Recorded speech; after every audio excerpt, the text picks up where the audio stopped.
purpose is not survival. It's finding purpose in what you love. Yeah, that's the way to do it. I tell you what, we're gonna sit down and have a couple-hour podcast. Get into the. Is it, dude? Jesus Christ! Just like talk for 5 minutes. I'm like, is it though? I've always been inspired by this shit. Yeah.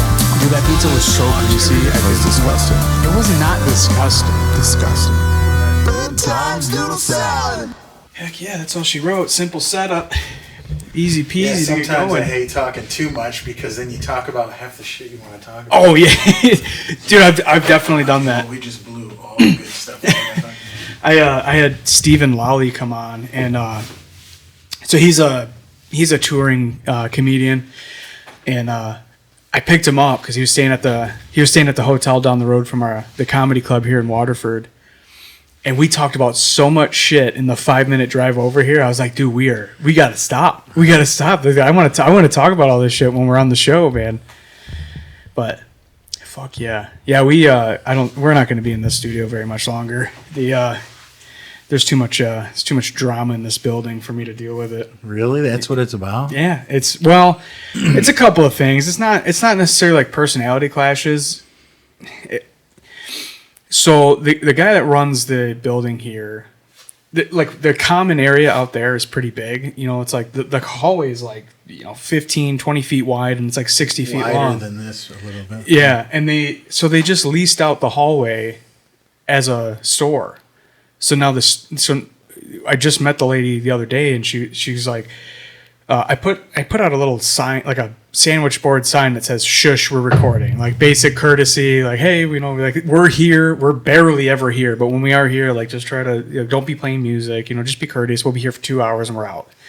So I put that sign out, and she comes over and she goes, I don't know if you know what's happening here, but like you're not gonna put a sign in my store. I'm like, what? And she's like, yeah, I'm not gonna let you put a sign out that shushes my customers. I go, well, okay, what? Like, I didn't even understand. I didn't know that the hallway was a store now. Like some kind of kiosk, or they were going to just set up like. Oh, they're going to set up shelves and all kinds of shit out in the hallway, I guess. And I was like, what? So the landlord told her when she was looking at this place that we're only here in the middle of the night, which is not true. Like we I've recorded at 10 in the morning here, so he's just selling it to her so that she moves in here, which, I mean, cool, I guess. Like, she's definitely giving him more money than I am, so I know where I stand value-wise, But, and then she goes, you're not going to put a sign in my store. And then once I understood it, I'm like, you're not even going to let me put out a sign that says, like, hey, be courteous, we're recording a show here. No. And she's like, and also I play music, and I play music the whole time my store is open. I'm like, oh, sick. So, like, any licensed music gets picked up, even minutely, it's going to flag my shit. I'm like, that's cool. That's sick, great. I mean, I could remove it for the most part with like noise removal, but that's just it's going to be distracting as hell to be in the show and like hearing customers barking, how much is this? And like, them even talking at all.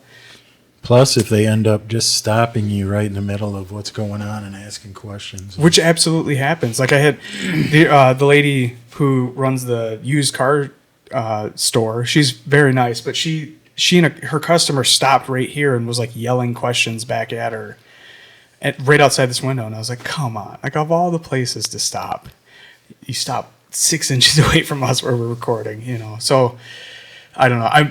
We're shopping around. We're trying to find a place that's much more private. Do you like live out this way? I do. Yeah. Mm-hmm. Yeah.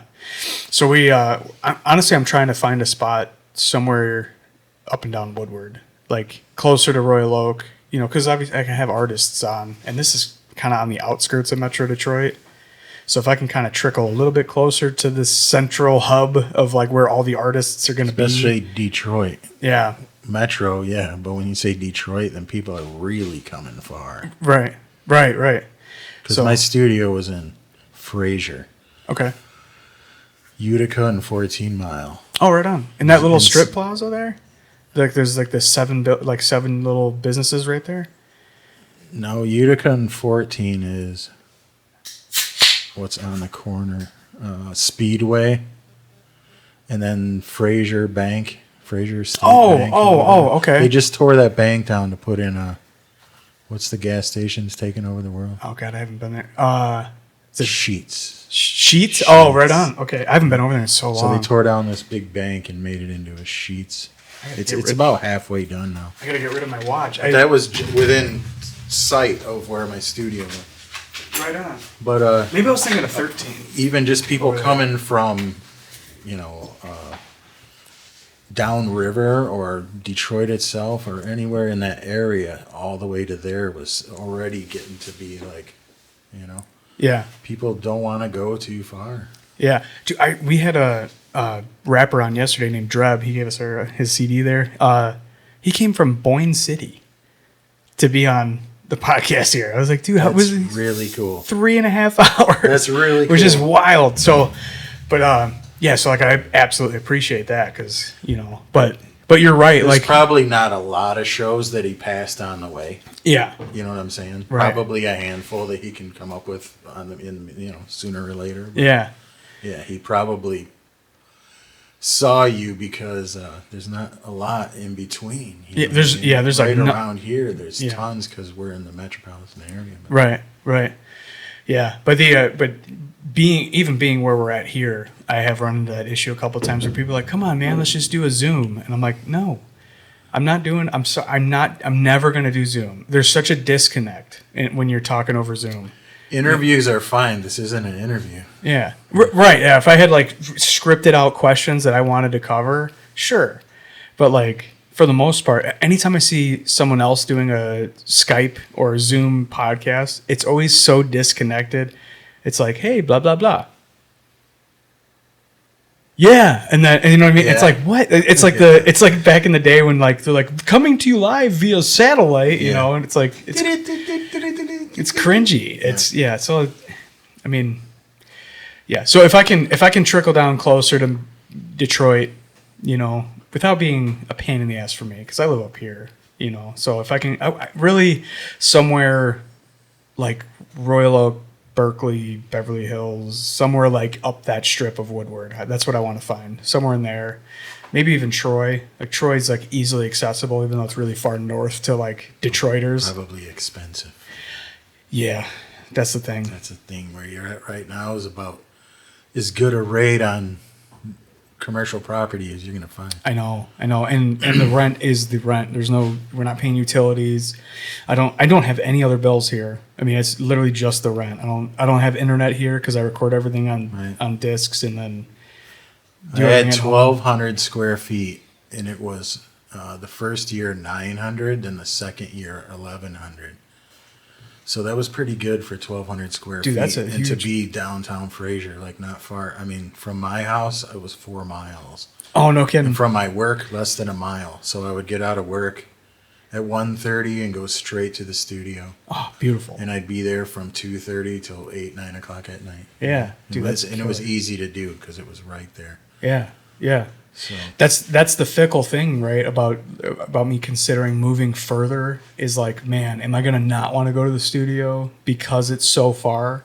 But to be honest with you, we're only ever here. Did you have were you doing editing and stuff to spend? Because you're spending 7 hours there. Yeah, but next door, it was like an L-shaped building, and next door was a AAA office. So they closed at 5. So if I was doing any kind of recording where I had to make noise or whatever, kind of like here, I had to do it after 5, but I had Saturdays and Sundays the whole day with nobody there. Yeah, see, that's perfect. So I would always schedule recording on Saturday or Sunday or after 5. Do 5 to 9, 4 hours. Do 5 to 8, 3 hours. That's not too bad. Yeah. And you're recording local artists there? Yeah. Yeah. Well, are you going to open another studio, you think? Well, now I'm just doing the same thing with a studio that exists because I worked through that studio before I opened my own, And then when I started Rivit, I wanted a bat cave, where we could all get together and work on our music and not have to pay by the hour every time we were going to record. Right. So that's when I went and found the building I had before. And then and that's huge for guys that are wanting to kind of figure it out in the moment, let's get together, record, and figure something out, and fucking record it. Yeah. You don't get to do that anymore. No, and it's a big part of the process trying to get all that creativity, because some days it just doesn't come, and then other days it comes in buckets. So Yeah. you have to be kind of close to some way of getting it all down, or you'll forget it, or you'll lose it. Yeah. It's kind of spur of the moment stuff. It's good to go there every day. Yeah. I used to go there 7 days a week. Yeah, and why not? That's the passion. That's the thing that me and Paige talk about all the time. Is like what would it take for me to only do things I'm passionate about to survive? And it's like, all right, well, I'd have to match what I'm making with my regular job as a pipe fitter. And it's like, okay, that's doable eventually, but when I get to that number, I'm not going to be double dipping anymore. Working 90-hour weeks between the podcast, the comedy, and work, where I'm working 50 or 60 hours at my regular job, and then trying to catch up on all the shit that I've been doing with artwork. It's crazy. But if I ever get to that point, oh my God, I can't wait to hang my hard hat up and never fucking put it on again. Right. And I think art begats art. So once you start down the road, all these other things open up and ideas come to you. And you quickly want to, I got this other great idea and another great idea. And they all are. But, if you don't kind of stick to a couple of them or whatever, then it gets to be overwhelming, especially, like you said, with a full-time job trying to finance it all until it gets off the ground. Yeah. Yeah, I'm hoping that this does something eventually. Like I had a buddy that I worked with for a long time. We didn't see each other for a couple of years. It's kind of how the trades are. You make these best friends for 6 months, and then you all get laid off or whatever when the job's over, and you don't see each other for a year or two. You're in a union. Yeah. Yeah. Yep. I know how that goes. Yeah. So I ran into my buddy, and he's like, dude, I see your content. I didn't even know you had a thing. And, now you got a real studio, and you guys are putting out a lot of shit. I follow you now. And he's like, you must be doing pretty good. I'm like, I'm not. I'm losing hundreds and hundreds of dollars every month doing this. I was like, I am not doing good. And then he's like, oh, I would have thought you were fucking, because you're doing numbers. I'm like, it's just not how it is yet. It's got to be. The amount of attention I need to capture on these apps is asinine to make anything.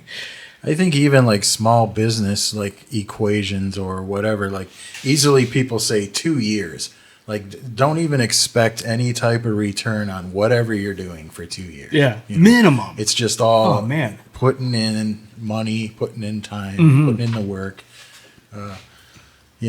Getting to the point where, like you said, maybe you start to see a return that starts to offset your full-time job to the point you can either find a job that works maybe part-time hours. The other part's benefits, you know what I mean? Yeah. We've all probably got 2 or 3 hustles you could throw together and somehow make ends meet. But if you ever got, injured somehow, right, that's the end of it. That's the scary thing. But that also, I also like kind of being forced into that psycho mode, where it's you got to just go. You got to keep going, and you got to strike while the iron's hot, I like that pressure. You can have that though with still the job you have, Yeah. I mean, I don't know if I have it's your vision of that, right? I feel like I have that same passion, that same zeal. Whatever it is to you might seem different, but I have this. I think that's half of, if people believe in, I don't know about manifesting, right? But you definitely are somewhat in control of what happens to you tomorrow, right? And the more you believe in what you're doing and the more you pursue it with full belief that this is really going to happen for you and whatever, I think that's how it happens. You know what I mean? Yeah. It's just like if you wanted to do the job that you do, which is pipe fitting, right? So one day you decided, I want to be a pipe fitter. And what did you do? You got up, you put on the uniform of a pipe fitter, you went to the place, you started living that life. Right. You did pipe fitter stuff, you learned about it, you're a pipe fitter, right? Right. Same thing. You built a studio now, and you have the equipment, and now you're living the life of 2 or 3 other things that you've pursued. Yeah. And that's how you do it. Yeah. The thing is, don't give that up. You know, that's what Right. everybody says is whatever that little thing is you got going, the longer you stay with it and pursue it, the more likely it is to happen versus people that get quickly discouraged in any of these industries and give up way too quickly. You know? Yeah. I think that's where people are. Do you remember the book The Secret? Did you ever hear about that book? No, I'm terrible about books. So the book The Secret was super viral like 15 years ago because it's all about the law of attraction. Okay. So it's kind of like it's a book for girls that buy crystals. You know what I mean? Like that kind of book. And but it's all about the law of attraction, and there's some goofy shit in there. So I think the takeaway for the skeptic shouldn't be this is all bullshit.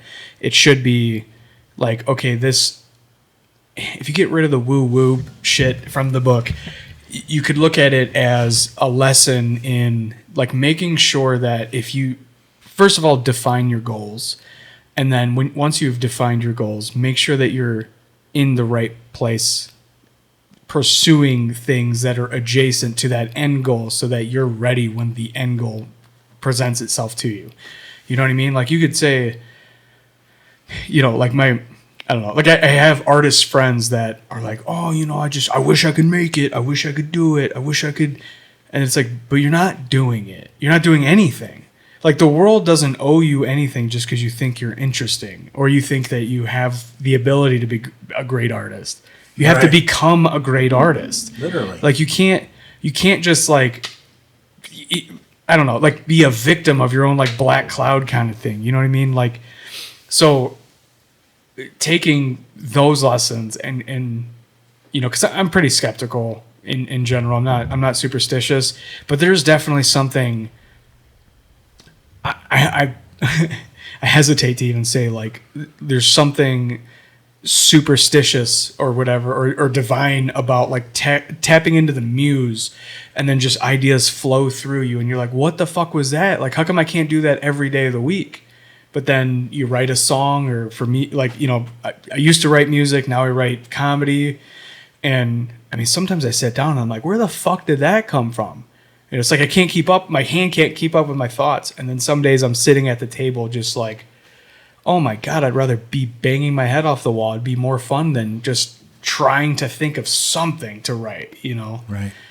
But if I never put myself in the position of being bored and miserable while I'm writing so that I know I'm getting reps in writing, then I wouldn't be there when whatever divine intervention happens where I tap into the muse and these ideas just fucking flow out of me like lightning. I would think kind of like a band versus a solo artist. When you're a comedian, it's probably the same if you sit with a group of writers. You know, like I hear most comedians get up and they do their stuff, you know, Rob Snyder, whoever, and they talk about writing with, it might be 6 or 8 people if you see any video of it, you know what I mean? And I think that sometimes that idea too, just like with music, on a day when your brain is locked up or whatever, this guy's on fire, and it's a lot easier to jump on his coattails and come up with something great than it was to start the fire. You know for sure. Yeah. There's already momentum going. Absolutely. I'm in a workshop right now at Mark Ridley's Comedy Castle. So, I've been there. That's great. Yeah, it's dude. It's cool as fuck to be on that stage this morning. I'm like, dude, like so many fucking legends have been on this stage. It's like, it's surreal. I saw Dave Goulier there. Oh, no kidding. Yeah. Right on. This is probably early 90s. No kidding. Yeah, I think maybe he was still doing Full House. I can't remember. Man, how wild. Yeah. Fucking Detroit legend right there. Yeah. The cause of one of the greatest Alanis Morissette songs. Right? Few people know. Well, not few, but really few. Only nerds that are into that kind of detail. You know what I mean? Yeah. But so I'm in this workshop at Mark Ridley's, and you know, there's like, I don't know, maybe seven or so comics working with Bill Bushart, I don't know, whatever.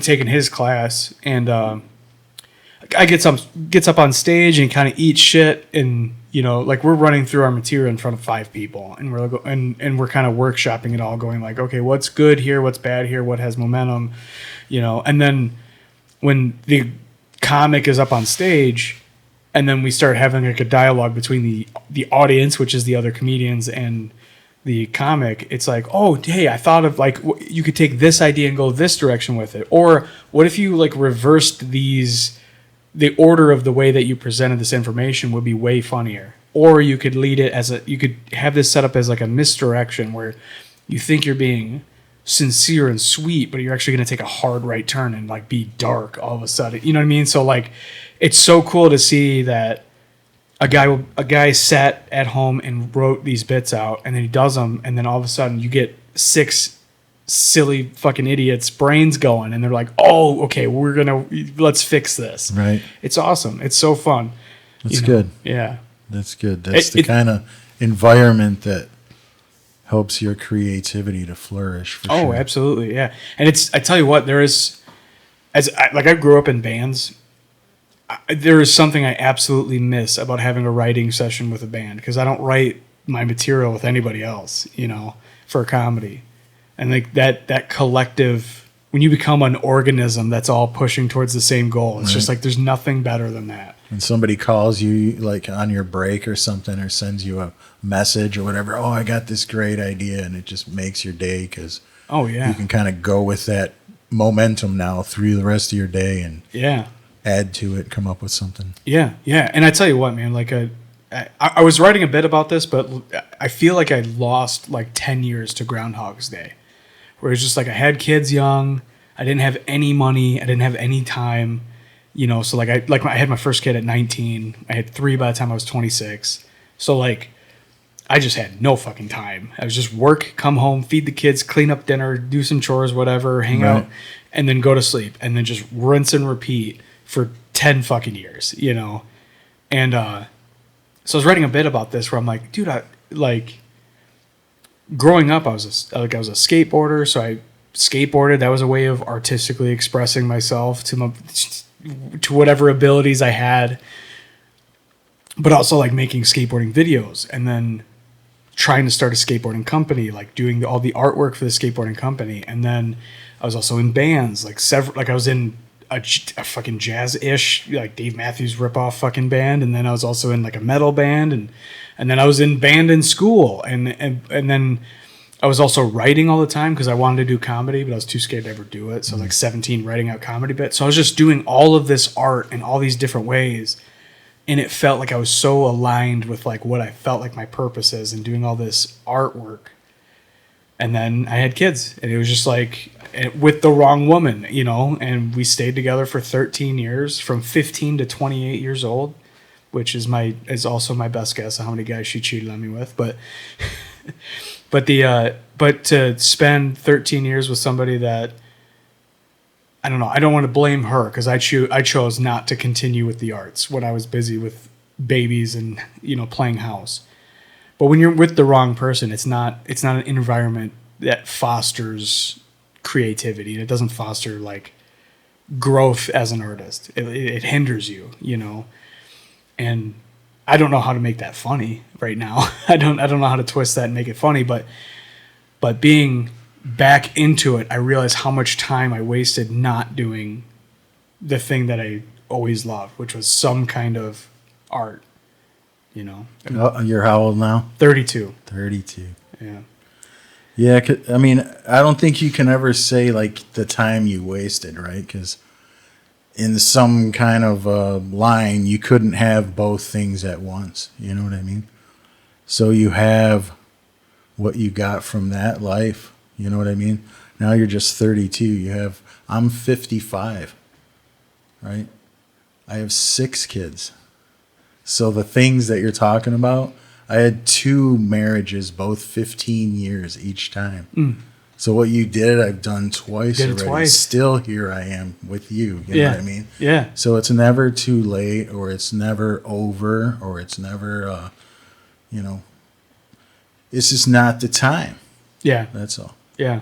And, But thank God I got back, I don't know if you got back or you just that's what you were supposed to do. It's time now. You know what I mean? You might have either made a wreck of things then. You might have tried it out and then got discouraged and not kept going.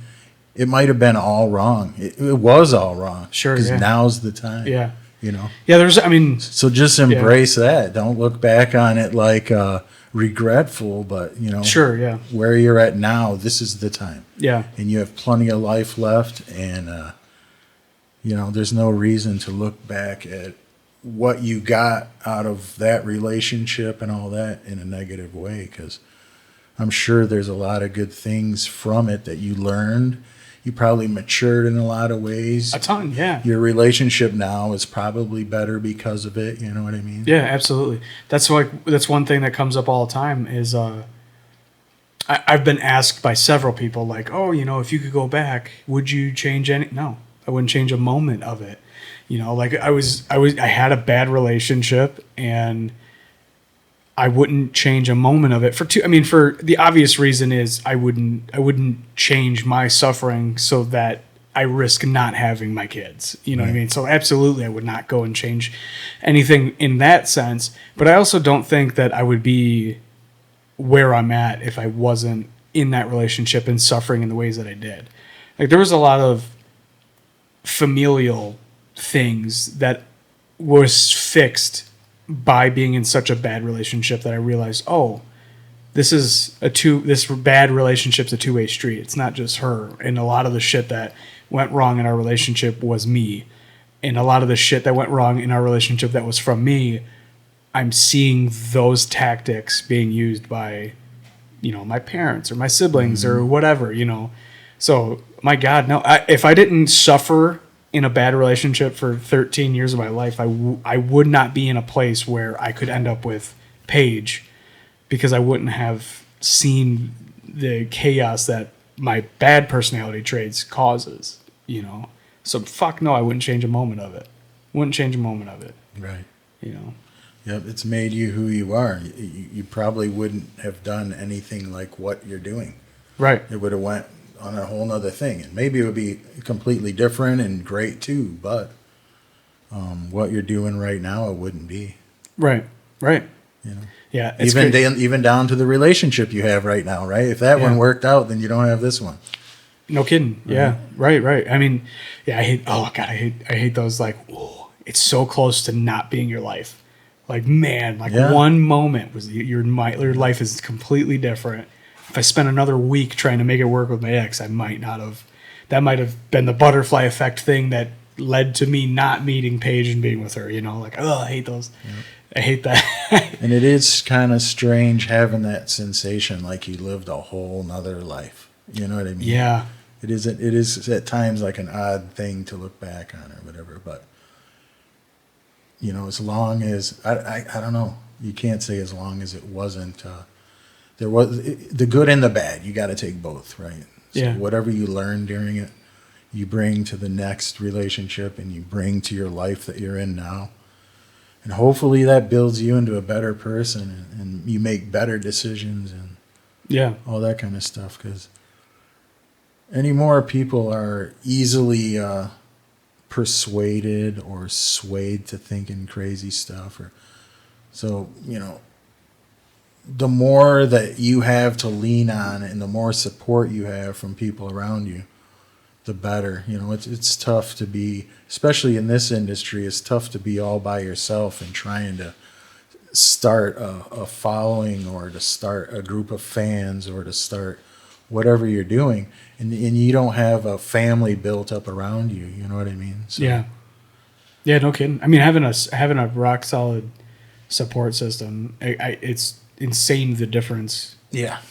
That it makes. I mean, you know, in every aspect, when all the basic stuff is easy and like almost automatic, you know, it's like, holy shit. Okay. Now we can do hard stuff because the regular stuff, the bills are taken care of. The kids are taken care of. They're fed. Everyone's fed. Everyone's healthy. Yeah. Like, dude, the very basic things are covered. Everything. Okay. So that's our base level, is like, we're all good. Now what do we, like, we're in our renaissance, you know, like we have an abundance finally of of things just being stable. Fucking after, 13 years of being a dad, it's like the dust has settled like in the last 3 years. Right. And that supports your creativity, and that's what's got you going to what you're doing now. It's coming out in such force that you have to deal with it. So absolutely, man. Yeah, absolutely. I mean, and then same in my my same situation. I don't know if it suppresses creativity or what happens to it, but if the time isn't right or the situation's not right, I don't think you're as productive. You know what I mean? Maybe if everything going on around you is chaotic or whatever, if it's at work, if it's at home, whatever it is, I don't think that's is easy to create in that type of environment. Not with me anyway. Yeah, for sure. Some people, maybe they thrive on it, and there's a lot of good music written in pain and all that stuff, but yeah, I definitely wrote my best songs in a ranting way, but I tell you what, being productive and a workaholic the way you need to be an artist now, it's impossible when everything else is chaos. You can't keep the insane schedules that you have to have as an artist nowadays when everything else isn't easy. I mean, at least like having kids and stuff. I don't know, if I was like a 20-year-old and I was in this world where you have to be a YouTuber and a TikToker and a Facebooker and then also do some kind of live art and then do a podcast and you know what I mean and have all these plates spinning. If I was like 20 something, maybe I'd be able to do it. T-shirts and stickers and whatever else you make. Right.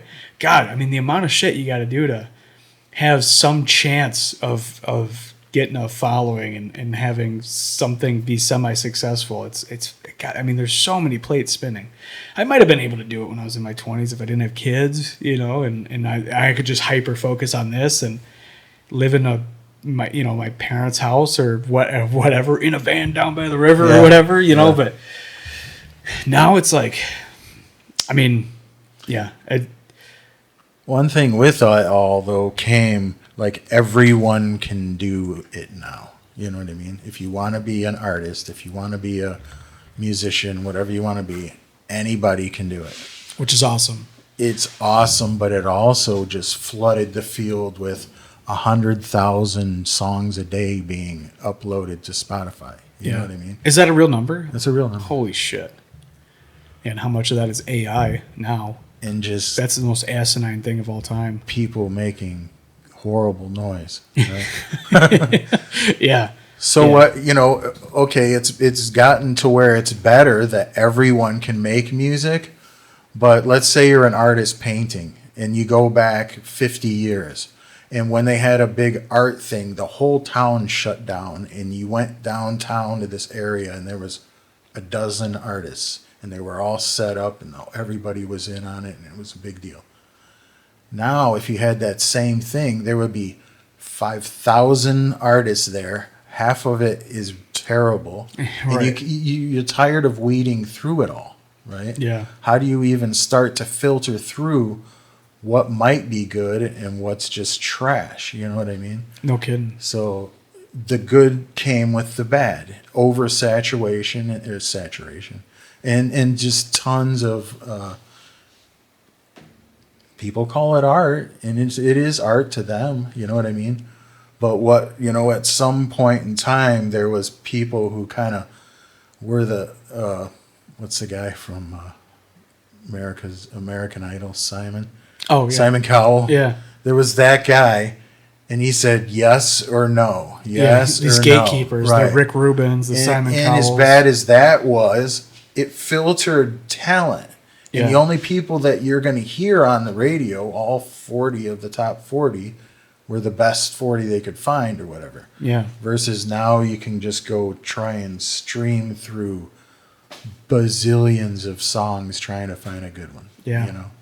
Music is such a crazy industry too. I mean, we were talking about this yesterday, but like how many how many guys put out caught lightning in a bottle, had a crazy good album, and then just did nothing for 30 years. And I don't know if it was like they got this taste of success and then they didn't work as hard, they didn't care about it as much afterward, or what. Like I don't, I mean, like the comic version of this is Sam Kinison. Sam Kinison's early shit is absolutely insanely good.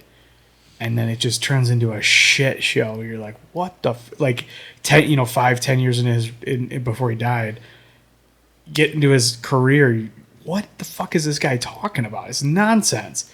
But the first couple of albums he did, amazing, fucking amazing, and like we were talking about The Game, because we were talking about rappers yesterday, and The Game's first album was fucking insane, so good. I mean, every single song was a hit, and then he just did nothing for the next 25 years. I mean, he put out albums, but like it's like pandering, just like generic hip hop. Like there's nothing interesting about it anymore. And I think you can explain a lot of that by this. Most people's first thing took them 10, 15, 20 years to get that. Yeah. Right? If you have a dozen songs, you might find one on there, the guitar player's like, man, I wrote that thing 10 years ago. Yeah. And it's been on the back burner, and finally it's on a record, and the record breaks song 8, but because they get momentum, now song 2 that he wrote 10 years ago is getting recognition, right? Yeah. So it took him 15 or 20 years to get that first record out. Now the label says, I need another record next year. They only have, 4 months or something. You have to do better than that record because it's your sophomore record. You have to top that one in 4 months versus the 10 or 15, 20 years you had to write the first one. Right. And even whatever you do, same thing. If you're a comedian, if you're whatever, your best stuff is your first, some of the early, Eddie Murphy Raw or whatever. Yeah, that one's some crazy. Of the very first times that comedians get that big spotlight and finally do a big show. Some of that stuff people grab onto for the rest of their career. And then 4 years later, they do one no one really cares about, Right. Because they didn't have that same amount of time and energy or whatever that it took to come up with the first one that they did. You know?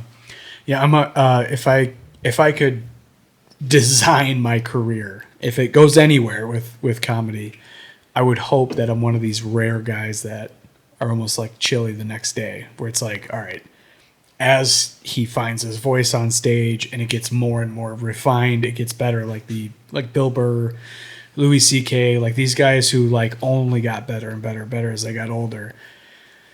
I hope that I'm not like a flash in a pan where, Eddie Murphy Raw was like, he was like 22 or something when he recorded that. And I mean, obviously he had an insane career. Like, people only dream of having a career like his, but I want to be a stand-up, Yeah.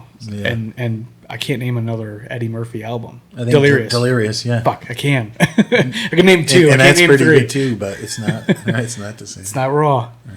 It's not Raw. I tell you what, Neil Brennan is an underappreciated one. He co-created the Chappelle Show with Dave Chappelle. Wrote Half Baked with Dave Chappelle.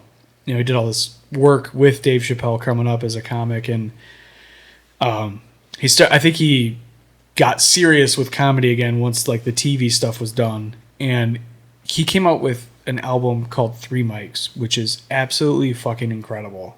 It's this like concept comedy album where he's one mic is one-liners, one mic is like personal, almost like therapy type jokes, and then another mic is some other, shtick. I don't know, I don't remember, but the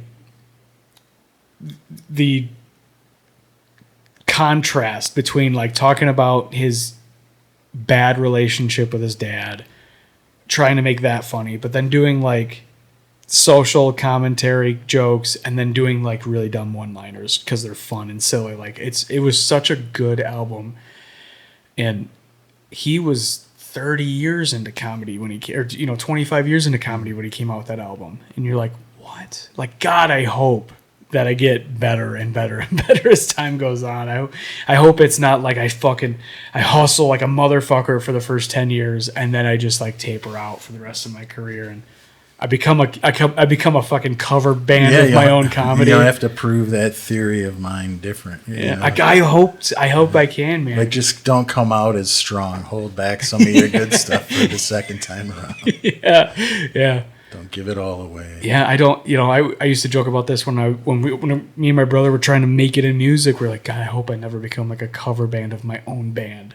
Because that's what happens to all these old guys that, you know, they're fucking huge and I don't know, like all of the 80s bands. They're like going on 70 years old and some of them are 70 years old and they're fucking playing the songs that they wrote when they were 20. It's like, and there's only one guy left in the whole lineup that was in the band. yeah. Dude, I just saw it's a Black Flag put out a promo. Black Flag. The only original member is I think his name's George, but like the guitar player. Everyone else is like 20. I'm like, this is not Black Flag. Wow. This is weird as fuck. It's like one 60-year-old dude and then like a bunch of like 19, 20-year-olds that are like, like that's not Black Flag. No, Henry Rollins hasn't been in a band in fucking 30 years. Yeah. You know? There's a lot of bands like that out right now. All the 80s, like, I don't know, Quiet Riot and... I don't know, who else did I see? Somebody else has another... Foreigner's getting down to where there's almost... I don't know if there's anybody that was really in, like, Foreigner 4, that lineup. Like, it's so weird, isn't it? What was it? You're on... Or Journey's about to be on, like, Singer 4 or 5 or something. Dude, for all of my, like, youth, we would go see the same bands every year at Pine Knob. Like Eddie Money always opened up. There would be some kind of like Pink Floyd light show, and then Lynyrd Skynyrd. And I was convinced I had seen Lynyrd Skynyrd like 15 times, and then I found out that they all died. Not all, but except a lot of them. Yeah, 20 years before I was born. Maybe two, maybe three. Yeah. So I think that Lynyrd Skynyrd that people are seeing is the brother of one of the guys. The singer right? is the brother. Yeah. Yeah. So it's like, and I think the last guy who was actually in it, I think his name might be like Gary Rossington, something. But I think he was the last guy actually in it, and he just, I think, stopped actually playing with them. So so I think right now, I think there's nobody in the band that was in Lynyrd Skynyrd. Right on. Okay, so I at least saw a shell of what you probably saw the version that was Lynyrd Skynyrd longer than actually Lynyrd Skynyrd was. Right. Isn't that crazy? Yeah, because his brother was the singer way longer than he was. Yeah, he's been since whenever. Yeah, 70. I don't know when that was. In the 6 70s. Or some shit. Yeah, and God, I mean, you're talking about me seeing him in, you know, fucking 2008, 2009, 2010, 2011, like that, all through like, you know, middle school, high school, into college, like all of those years, I was going to see Lynyrd Skynyrd and Eddie Money, and you know, every single year, and I'm like, I've seen Lynyrd Skynyrd like 20 times. Like, no, you haven't. I don't think you ever saw them. Most of the comedy that I remember is all old school. Like, remember Stephen Wright? I love Stephen Wright. I love Stephen Wright. Yeah. He's one of the greatest non sequitur fucking one-liner comedians of all time. Yeah. He's the king of misdirection. He says the most... I mean, you can't believe where he's going. Or you wouldn't believe where he's going when you hear the beginning of a joke. You're like, fucking what? Right. You know? Him and Mitch Hedberg are the two kings of the one-liner. I don't know who he is. Mitch Hedberg? Oh, yeah. I probably, if I saw him, I probably know who he is. Yeah, he had kind of, I don't know, rose-colored fucking aviators, long hair, like shoulder-length hair, kind of like a hippie kind of dude. But you know, he had a short career. He's like 90s into the early 2000s before he died. Yeah, and I can't think of him. He had a writing style that no one else could do. He's just such an odd character. Like one of his jokes was like, someone asked me if I wanted a frozen banana. I said no, but I want a regular banana later, so yes. Like, just like the most irreverent, stupid thoughts. And It's fucking hilarious. I would laugh at that kind of stuff though till I was crying. Yeah. Oh yeah. Yeah, that's the kind of comedy that gets me, is stuff that's just ridiculous. Oh, so you like Norm Macdonald then? Did you watch a lot of his stuff? Yeah. I wouldn't say I watched a lot of it, but I know who he is, and he's a funny guy. I just saw him recently doing stuff. Not real recently. He's dead. How long ago? God, probably maybe 2 years ago. Yeah, so it's probably that old. Yeah. But it was on like YouTube or whatever, and I don't remember what it was on.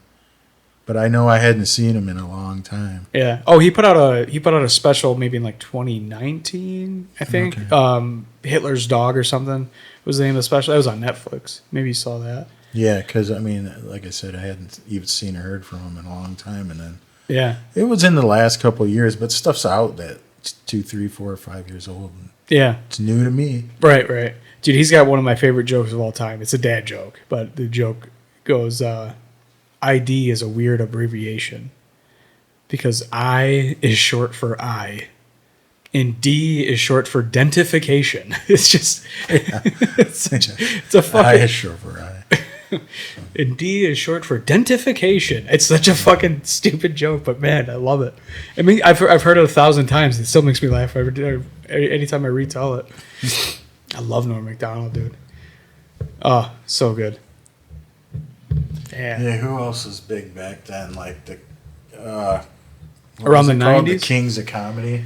The Kings of Comedy. Who was on that tour? Cedric the Entertainer and Bernie Mac. Oh yeah. And who else?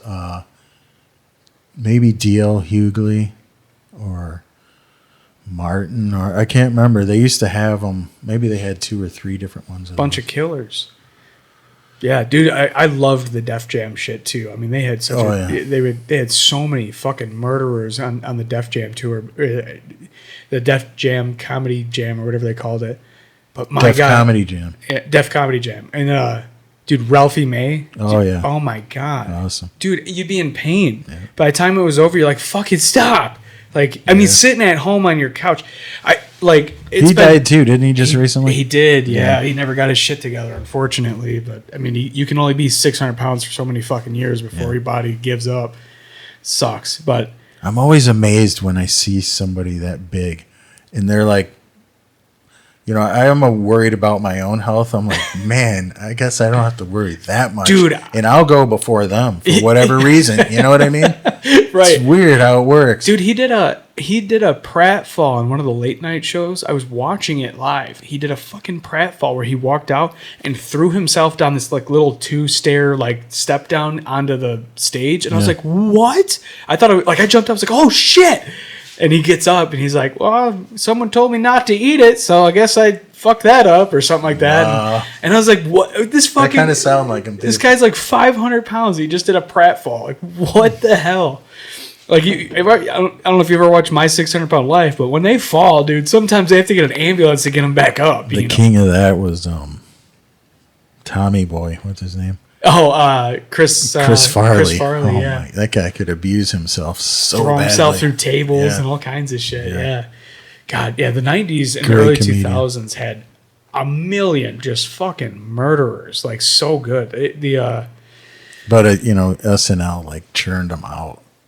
For 20 years, maybe longer. Yeah, SNL's a weird one, man. Like, I feel like a lot of people have this nostalgic love for it, but I don't. I never watch it anymore. Yeah. But when it was Eddie Murphy and Chevy Chase and Dan Aykroyd and I watched it. What a fucking That was that's probably like the last that generation and the generation with like Adam Sandler and Chris Farley and Will Ferrell. Yeah.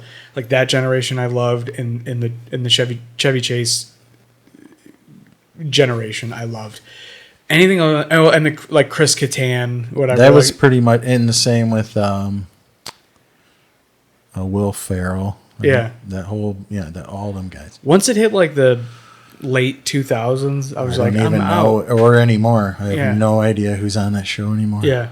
I'll see clips of it and I'm like, this is cute. Like at best, this is cute. I don't know. Maybe I'm just not a fan. I mean, I accept that not everything is for me, but like when it's comedy and I feel like I'm pretty well versed in like what is funny or what's like just like pandering or You know, I think they just keep doing the same thing. Let's make fun of the president this week. Let's make fun of this. It's like the same mold or whatever.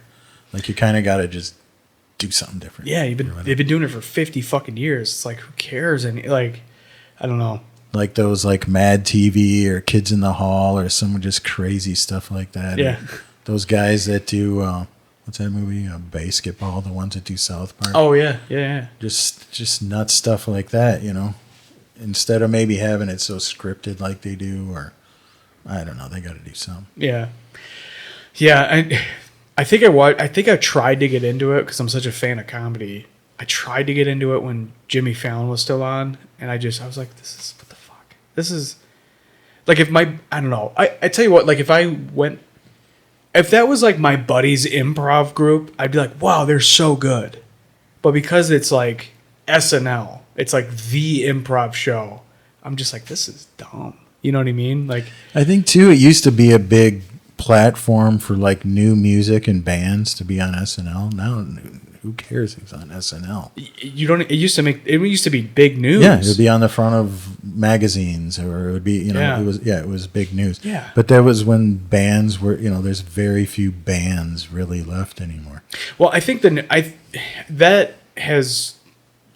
Having a platform for people to discover new music has transitioned from late night shows because no one gives a fuck about them anymore, right, to now it's like, for me, it's almost exclusively like Tiny Desk Concert, Audio Tree, and like, I don't know. I mean, like I might come across some new artist on, maybe on like a gear channel, like Meinl Symbols channel. I'm like, oh, fucking Good Tiger with Alex Rudinger or whatever is amazing. All right, cool. I listen to them now. You watch that Drumeo one? I do. I watch Drumeo. Well, that's pretty good stuff. Yeah. I like the ones where they play a song they've never heard before. I like that too, but some of them are bullshit. They like you've never heard Under the Bridge by Red Hot Chili Peppers. Right, yeah. Oh, I've never Where did you grow up? It's not possible. Yeah, I've never heard fucking one of them was so and so here's 30 Seconds to Mars for the first time, and it was like, I don't remember the song, but it was like one of the biggest songs of like 2007 or whatever. Like it was like the number one rock hit. It's like, there's no fucking way. Like everyone has heard that song that's old enough to have been around, Right. But they're cool. I mean, some of the different styles, like to see them play a song that's not anything like theirs, their type of music. It's kind of neat. That I like. There was a country drummer on there. I think he might be Jelly Roll's drummer. The dude's cool looking. Like he was wearing like a jersey. He's got like dangling like earrings and like a bleach blonde mullet. That's, I don't know. He's a cool looking dude. He's got a lot of style, but he's a country drummer, and I think it's Jelly Roll's drummer. But he got on and he played along to a metal song, and it was fucking good. It was really good. And I was like, what? Like this is, surprisingly really well done. What was I'm trying to think. Are you a drummer? I'm not a drummer. Can I play the drums? If there was 10 people hanging out in here and you picked up the guitar and you're like, hey, we just jump on the drums and keep time so these people are amused? Yeah. Sure. Right on. Okay. To record and call myself a drummer? In no way. You know what I mean? Yeah. But I've had 4 or 5 drum kits in my life. Right on. I have one now. Yeah. Hell yeah. But I'm not a drummer. There was who the fuck was that? I guess it doesn't matter. I'm thinking of like other people's videos, but someone did a Zeppelin song that he had never heard. He's like, I know this is Zeppelin, but I don't know this song. I have no idea what he would have done here. I don't remember who it was, but it was really good. Like what he ended up coming up with was really fucking good, and it was actually really. Oh, it was the drummer of Coheed and Cambria. Okay. I don't remember his name, but he's one of my musically. He's one of the most tasteful drummers there is. But I wish I remembered his name. But he killed it. He absolutely killed it. It's fucking great. Mm-hmm. Yeah. They put out cool content, man. Yeah. That's probably been in my musical journey the toughest part of the equation. Good drummers. Finding good drummers. Yeah. So what do you do in Rivit then? Are you? So originally, when I started the band, that's when I went out and found the studio so that we could have a place to rehearse and start recording and all that. At that point, we didn't have a singer, and it was 3 of us. And we had written maybe about, I think we were about 6 songs in or something. And it was really starting to sound good. But just like any other relationship, things, everyone has a different opinion about things or whatever. And so, I was determined to still make music no matter what. So we decided, you had more input on these couple songs, you take those. And I took the couple songs that were majority I had written, but I really only took some of the riffs out of them and rewrote completely different songs out of them. You know what I mean? So at that point, I can roughly play bass. I wouldn't call myself a bassist, but as good as a guitar player I am. So I recorded bass, guitar, and I did vocal tracks also. But they were basically just a demo to kind of get an idea of what the song would sound like. And I found a producer who is from L.A., and he worked with Slash and Chester Bennington and Fergie from Black Eyed Peas and a lot of L.A.-based bands, that people know they're really good bands. Anyway, he has a lot of industry contacts out there for session people that will play on tracks, and these are my bass player on the track is Tony Franklin. And he played in The Firm with Jimmy Page. I don't know if you remember that band. They had a big hit, Radioactive. But Jimmy Page from Led Zeppelin, he was in a band with him. He was 19 or something like that. Okay. And then he was in a band after that called Blue Murder, who was John Sykes from Whitesnake when he left Whitesnake. And so he's played with all these legendary guys, And so to have him play bass on the track, and Shane Gallus.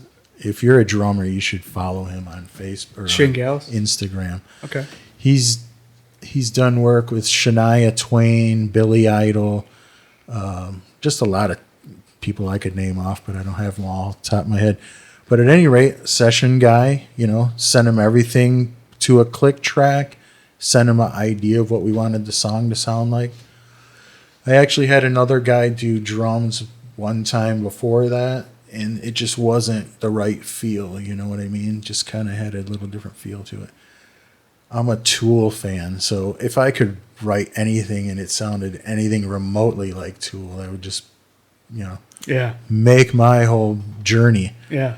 But definitely in a drummer, I need those toms, 5 or 6 toms and big kits, double bass. And it's not about playing, 240 beats a minute. It's about playing this whole kit, like Neil Peart from Rush. Those are my top 2 guys, right? And neither one of them are just just firing out machine gun fire. Right. So it was important for me to find that in a drummer. Yeah. Right? And then my producer works hand in hand with a singer named Nils Lawrence. Nils Lawrence plays in Michelangelo Badio. He plays 2-neck guitars like a shredder from the 80s. You ever see that guy on the internet? Yeah. Yeah, so he's a legend. The guy's played in Man of War and all kinds of bands. But Nils plays bass in his band. And so on Tuesdays or Thursday nights, they're playing at the Whiskey or they're playing at, all the LA bass clubs. They're full-time musicians, Yeah. But he's a writing partner with me in Rivit, so he does the lyrics and I do the music, And then Tony and Shane do the bass and drums to it. And producer's based in Los Angeles, so all the tracks go to him, and he does all the final mix on them. Dude, the mastering's awesome. On the 2 tracks that you guys have on Spotify or whatever I was listening to, the mastering is excellent. It's top notch stuff, and that was really important to me. And I put together in my mind a dream team. You know what I mean? Yeah. If I wasn't going to do it with a band of guys, which in sometimes you got 4 guys, but that's my cousin, and he's the weakest link. But we're not going to get rid of him because he's my blood. But he's really holding us back. Yeah. So in this case, I didn't have to. I'm holding us back. I'm the weakest link. You know what I mean? So it's a good position to be in when when you're the guy conducting it. It's absolutely. I want to be the dumbest guy in the room. I want to be the dumbest guy. Yeah, exactly. So that's how Rivit stands now. I'm 29th, so what's that? A week from tomorrow, be back in the studio. I've got another song 100% ready to go. Another one about halfway. So I'm doing them in twos like this, and they're actually, I think we're about 1 year since we released the last one. So one goes out maybe 3-4 months, the next one, And it used to be a big thing in the industry to push full-length albums, but now we consume more singles than we do. Nobody wants a whole record anymore unless it's already a record that you know. And even as kids, we'd buy records and skip half of it sometimes, Maybe with time you go back and start liking some more of it, but yeah. Definitely just pushing singles and not to where it kind of oversaturates. There's a lot of people that put out stuff so much that people kind of get tired of seeing it or whatever. You know what I mean? Yeah. Away, the song Away was written especially in mind for sync placement. That's really my focus is movies and TV.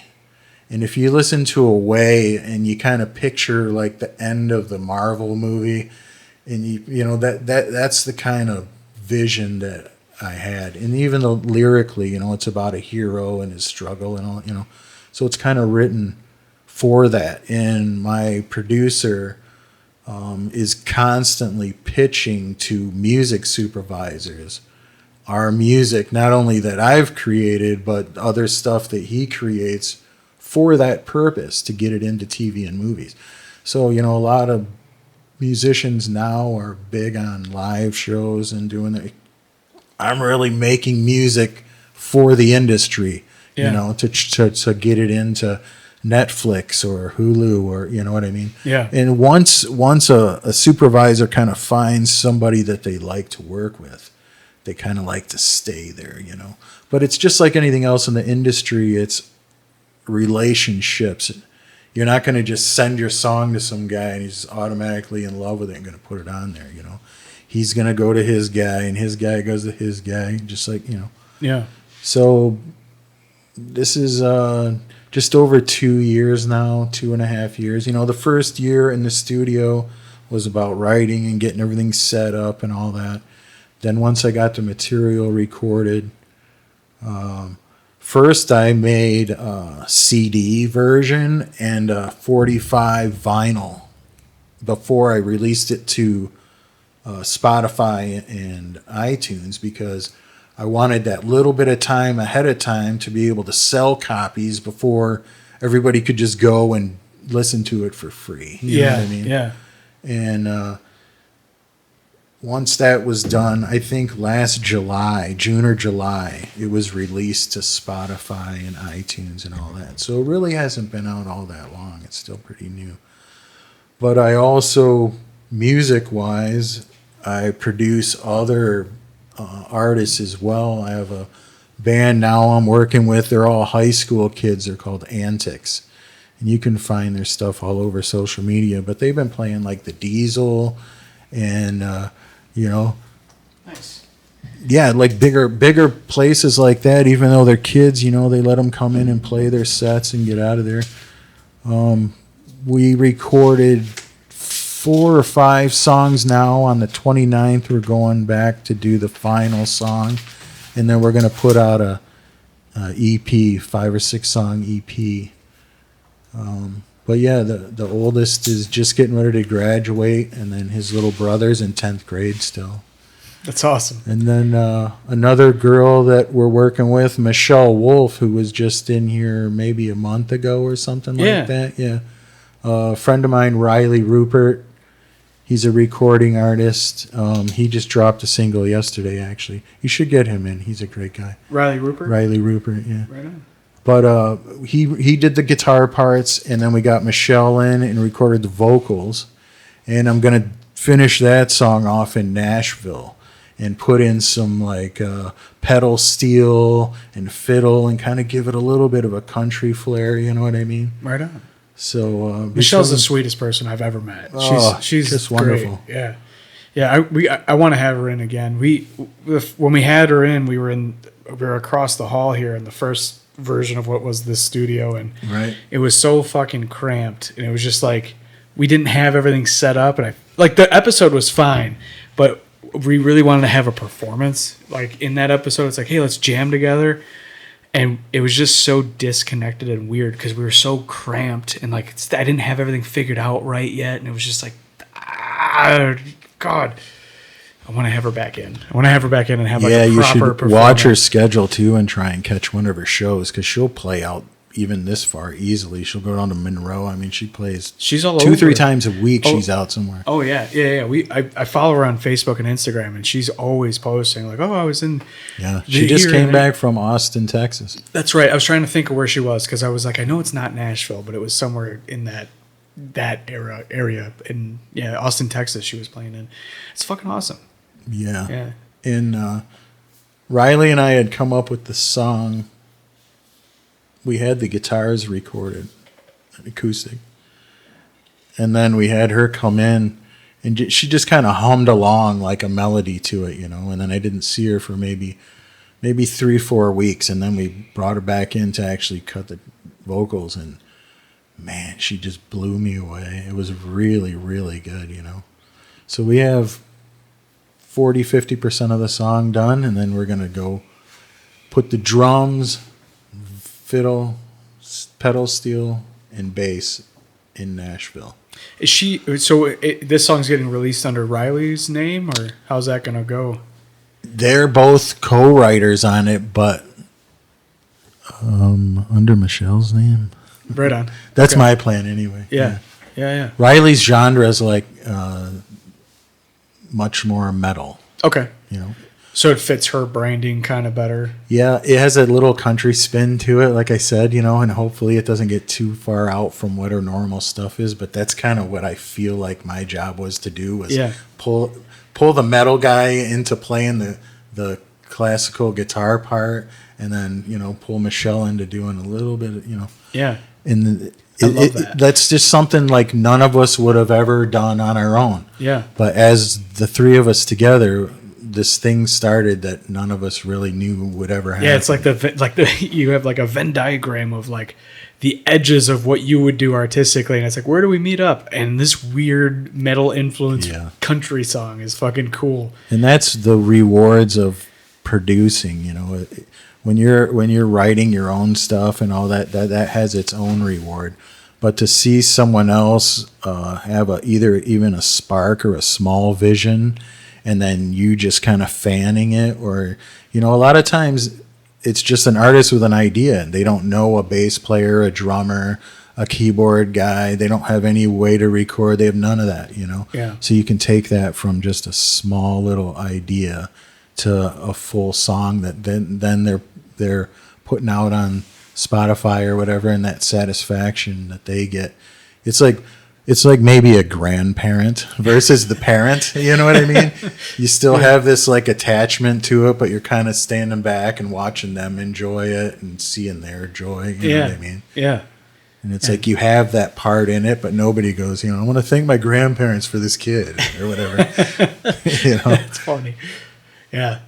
God, fucking good people too, man. I can't believe I was talking about this yesterday. I can't believe how much insane talent is in Metro Detroit. Yeah. Like I mean, every person that I've come on, there's been some people that we've like reached out to, and I'm like, wait, fuck, I haven't listened to any of their stuff, but we scheduled them. I'm like, I don't know if I should have scheduled them. It might fucking suck. Not fucking one yet.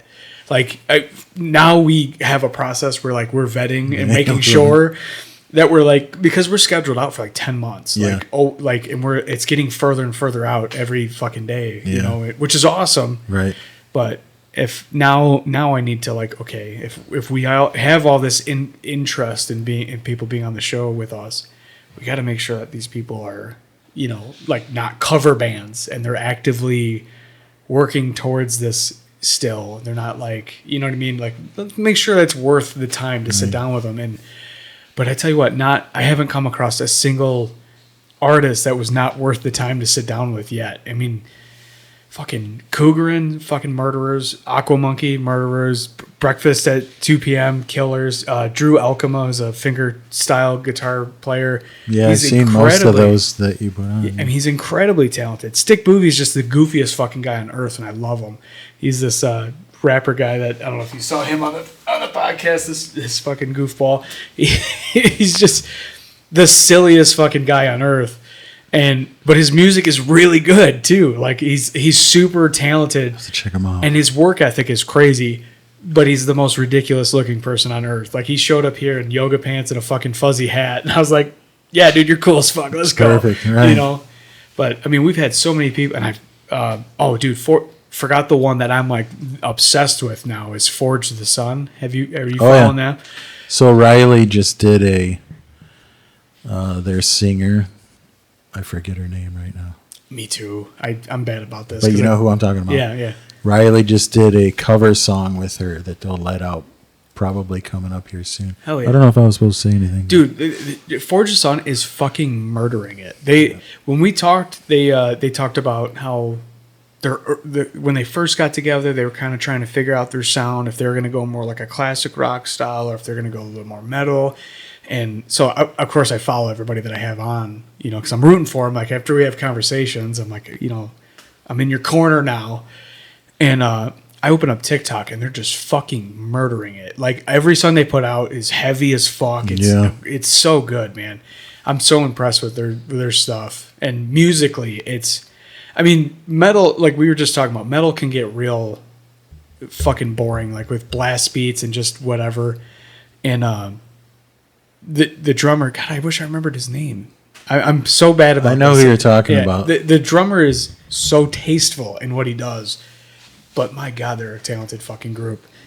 King Norman, another band, they're fucking killers too, man. I mean, we've had so many badasses come on this show, and it's crazy because like I was removed from the music industry for a few years because I went from being in bands all the time actively to, like I said, like 10 years, I was not in the scene at all. And then, so like to jump back in it and see who's still around and then see the new guys that are coming up, these guys that are, some of these guys that have come on are 10 years younger than me, but they're fucking murdering it. Yeah. Like Breakfast at 2 p.m. Those guys are all, they're both whatever, 20 and like 22 and 23 or something. And then they have their drummer who's something to talk about. Everyone's 20 or 30 years younger than me. Well, their drummer is like 60. No, I don't think he's 60, but he's definitely older than them. And but I think that was out of necessity because he was in other bands. Like he's in 2 other bands, and they just couldn't find a fucking drummer. So he was like, "Hey, it's hard, man. Yeah, it's hard." My God, we're fucking lucky though. I mean, in this area, there's so much local music and art and comedy coming out. It's insane. I mean, there's so many artists in this area. Yeah, there is. Yeah. We did from the studio a series of interviews, like maybe 12 to 15 just artist interviews. Yeah. When I first got the studio. And I was amazed, same thing, just started kind of watching Instagram and then picking people and say, hey, how about you come in for an interview? And I've got a lot of good friends now in the industry that I met that way, that still to this day that I talk to and share stuff with or whatever. But it was kind of a cool way to start using the studio in other ways than I had originally thought, Yeah. So we set up kind of a, backdrop, and we'd always shoot in the same direction, and it got to kind of where people get to know it and know what it looked like, And that was kind of cool because I enjoyed doing that, but it wasn't a podcast environment as much as it was just question and answer or whatever. Yeah. But we would do maybe 3 or 4 at a time, on a Saturday or something like that. And I think I probably did 4 or 5 rounds of that or something like that. Yeah. Are you going to go back to doing that? I watched a handful of them on Instagram, and they're really well done, man. I watched one with Michelle. I remember specifically. So that I'm doing, yeah. That was just a couple weeks back. So when now instead of, I go to Stellar and I get a full day there, and I'll set up 3 or 4 different acts that I'm working with at the same time and have them come in just like an assembly line. Okay, on these guys, we're doing bass and guitar, and at 10 o'clock, so-and-so is going to be here, and we'll do vocals on that. And you know what I mean? Yeah. So, and economically, I can still get what I need done by using a bigger studio. I have more space there. They have better gear than I had. You know what I mean? Yeah. So right now, I like the setup. You know what I mean? If the situation presents itself in the future for me to have another studio of my own, I would love to do that. Right? But I still have my setup at home, and it was pretty much the same as I had at the studio, minus a full drum kit. That's really why I needed the space, was to set up a double bass kit with 5 toms and 12 mics on it. Right. And anytime we wanted, we just started recording. Yeah. So acoustic drums are such a motherfucker to mic and record. I got some really good drums out of that studio. Yeah. Really good. Yeah. Yeah. I mean, when it's But done well, it was my God, just it's sitting worth there it. with mics on it, Yeah. running to the snake into the interface, and I would have all the time in the world to perfect the sound of it, Yeah. And drummer after drummer coming in and just tweaking it. No, don't touch it. Yeah. You know what I mean? Right. Like as far as mics and stuff, and most people could just about adapt, Oh, I move a would've couple drove- little things around. I would have but- drove you nuts because I'm left-handed. Yeah, I would have just gave you. I had a whole nother kit that wasn't mic'd that you could set up right next to it. That was a Oh, right on. standard 5-piece. Yeah. and you set it up however you want to. Yeah. Or the other option was that same space, bring your own, right? And there's tons of instances where people just brought their own. Yeah. I probably would have brought my own. Because I also used it for bands to rehearse. Like a lot of people, he lives downriver, he lives in Waterford, and he lives over there. So they would all meet there, jam out their set that they're playing Saturday at Arts, Beats, and Eats or whatever the situation. Yeah. So that was cool too, because for a few hours, I had a full PA, JBLs, full mixer, power amps. Sounded good in there. Full drum kit mic'd up. I could have 3 or 4 mics set up for singers, couple guitar players, bass player, keyboard. Had a vocal mic in the back, my own bathroom. It was a nice setup, and I had all that room.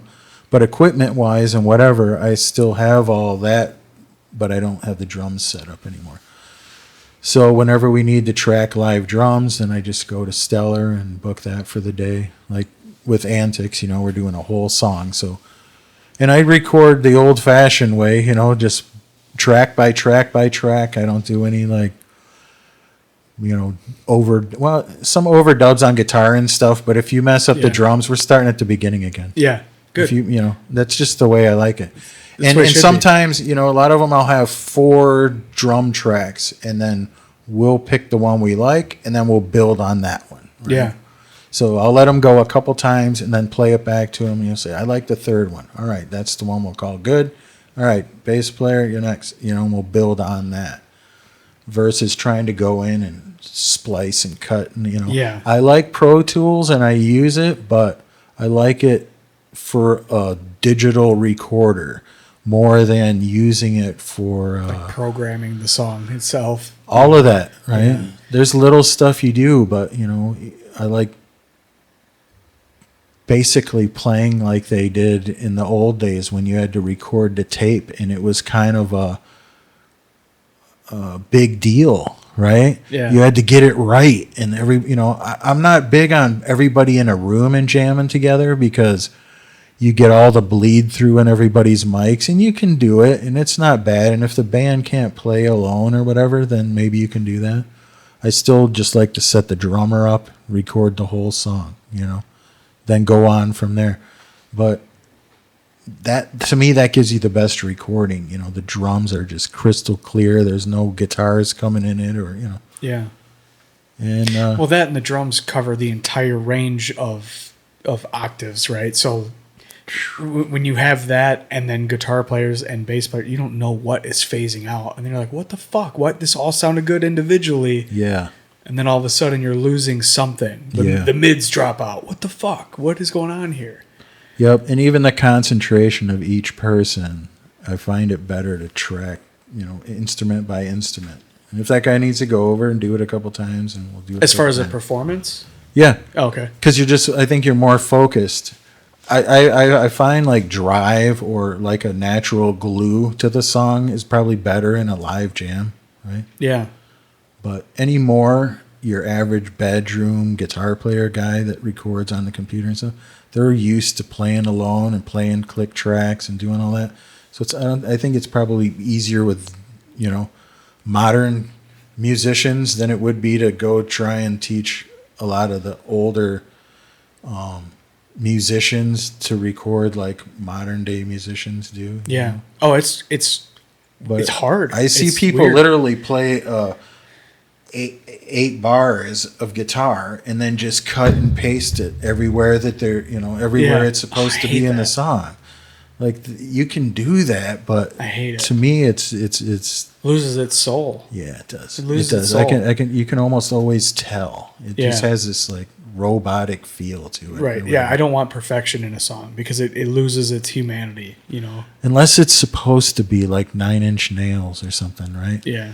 Where the parts are literally computerized like that, but that's the sound of the song. That's the sound though. Yeah, but if you're doing a rock band, like Right. what play the fucking if you're trying to make your guitar fat, record the riff 2 or 4 times and then move the separate tracks out. Don't fucking copy paste and then pan left and right and like, "Oh, there you go, it's fat now." Right. Why? Right. What, you can't play it 3 times? You can't play it 4 times? Right. You And I do exactly that. Yeah. And at least most rhythm guitar parts, I like 4. Yeah. Right? But at least 2. 3's not too bad. Put 1 down the middle and pan left or right. Yeah. But it's the small inconsistencies in between the 2 takes that create this bigger sound. Exactly. And it sounds like 2 guitar players, right? This is why I always explain it to people that don't have an experience recording music. It's like, all right, if you're trying to make a sound bigger, think of me singing by myself or me singing with a choir. Like if I have a choir singing with me, not one person out of the 20 people there are going to sing it exactly the same. Right. And then you have all of these inconsistencies, these imperfections that fill the sound out, and that's why it sounds so powerful. big. Yeah. Absolutely. But I'm as old as I am. I'm a big like tube amp guy. Hell yeah, dude! I got a Valve King. Real guitar amps and real drums, Yeah. acoustic drums on recordings. On recordings, for Electric sure, yeah. drums have their place, and even if it's in the track where there's an electric kick drum or something that's in, great. But I've taken a lot of songs where people had used computer drums and had nothing more than had a real drummer play over it, and it just changes the song. The whole so sound. much. Yeah. Oh, there's just so much. There's so much you can change dynamically on an acoustic kit that you cannot do on an This is the first over there. I have the first the first electric kit that I've ever had.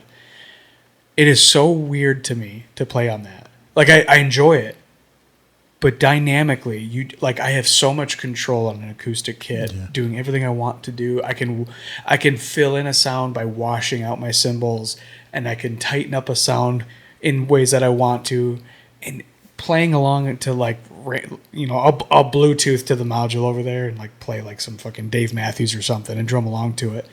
And I'm like, this is so fucking weird because I know it wouldn't sound like this on an acoustic kit. Yeah. And it's for recordings. Yeah. Record with a fucking acoustic kit. Absolutely. Right. Otherwise, you could just do it on Fruity Loops and fucking fill in the drum kit. There's a lot of that now. There's a lot of that. Yeah.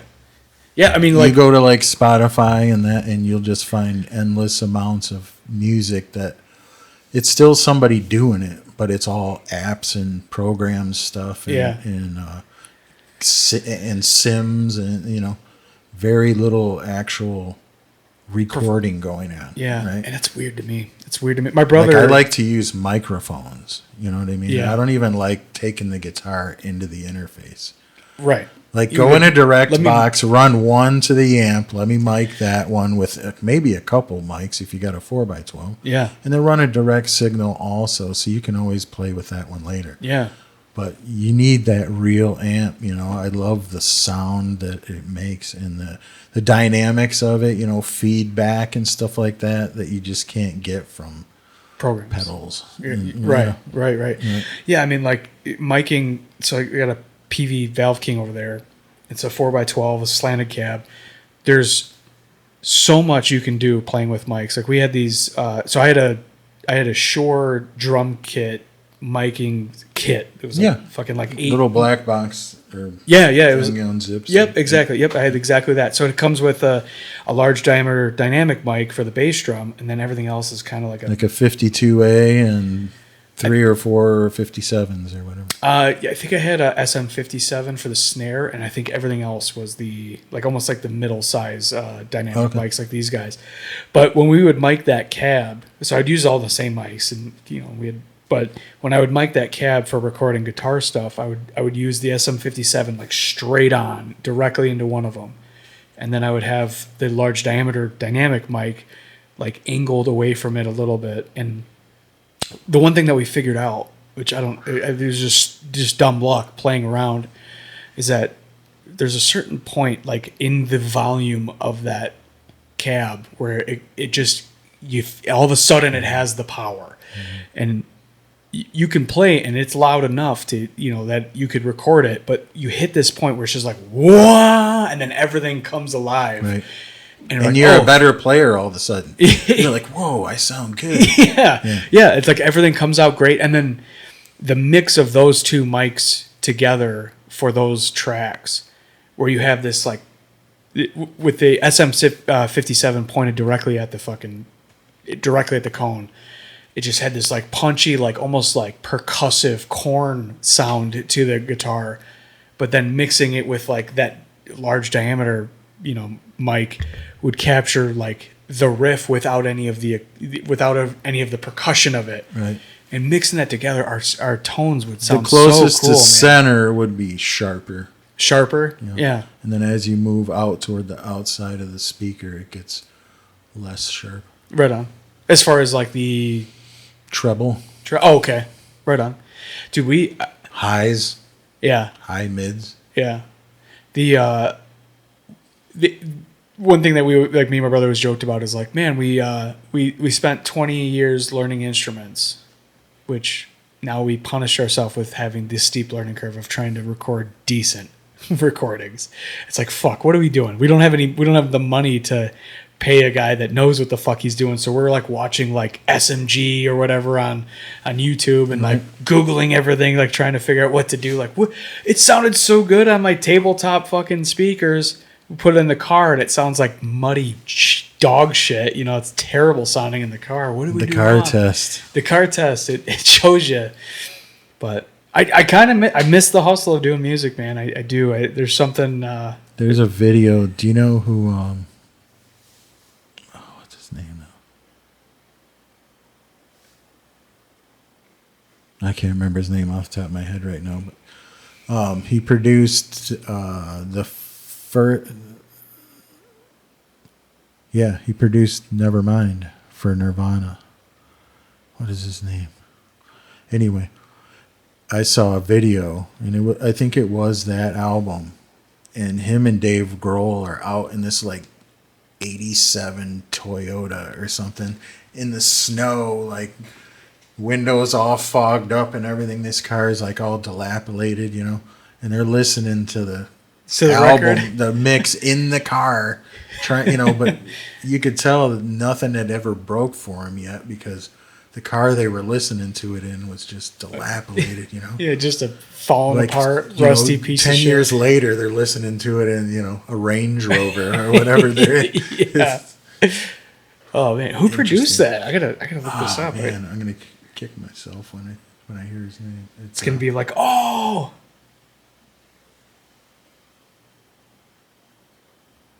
because he He was in Garbage. He also produced Siamese Dream with Butch Vig. Butch Vig. Yeah, that's his Butch name. Vig. He produced Siamese Dream with Smashing Pumpkins too. Oh, right on. He did a lot of good records back then. Yeah. Was he? So he was he was big in the like the Seattle, like the grunge area, or No, I don't think so. I can't remember where he. That was maybe Oregon or something, but he just happened to somehow. I mean, he was like. I don't think he was a whole lot more ahead in life than guys like us. He was like doing stuff for people as favors and trying to get this. And I've heard him talk before. And I think that he did Smashing Pumpkins first, and then maybe that's how Nirvana heard of him or whatever. But right on. he wasn't. I'm gonna write this down. I'm interested in this because I love producers. They're like unsung heroes, like your Rick Rubins and who's the Jewish guy that they just had a fucking documentary about him, but he's behind like every fucking huge star, like Alice Cooper. He like created the whole character for Alice Cooper. Oh man, that I don't know. Who's this guy? Yeah, now you got to look that up.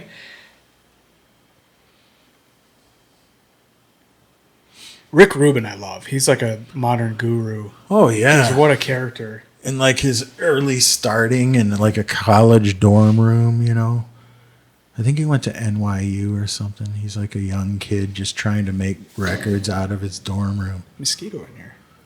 Sorry. And he played guitar on those first Beastie Boy records. Like which one is it? I don't remember which track it is, but he talks about it in an interview. And I know Kerry King from Slayer played on You Gotta Fight. That solo and that's Kerry King from Slayer. No shit. Yeah. Oh, that's fucking wild. Yeah. You should see the video. He has like long hair and he doesn't look anything like he does now. So it was about Bob Ezrin. That's okay, that's the guy's name. Yeah, Bob Ezrin. Yeah, I've heard of him. Yeah. Sorry, I fucking. So he worked with Alice Cooper, Pink Floyd, Kiss, Peter Gabriel, and Lou Reed. Dang. He produced, he did The Wall. He did Kiss's Destroyer album. Wow. And then he came up with Alice Cooper's horror theme, like created that entire like shock rock thing with Alice Cooper. I think it might have been kind of riding on the coattails of like the Kiss, like the not knowing who this guy really is kind of thing, but I mean, Alice Cooper's good, but would he be what he is without the shock rock shit in there? Yeah, I don't think he would be. No. Or Marilyn Manson or Rob Zombie or yeah. That's all part of it. Yeah. Yeah, the allure of this.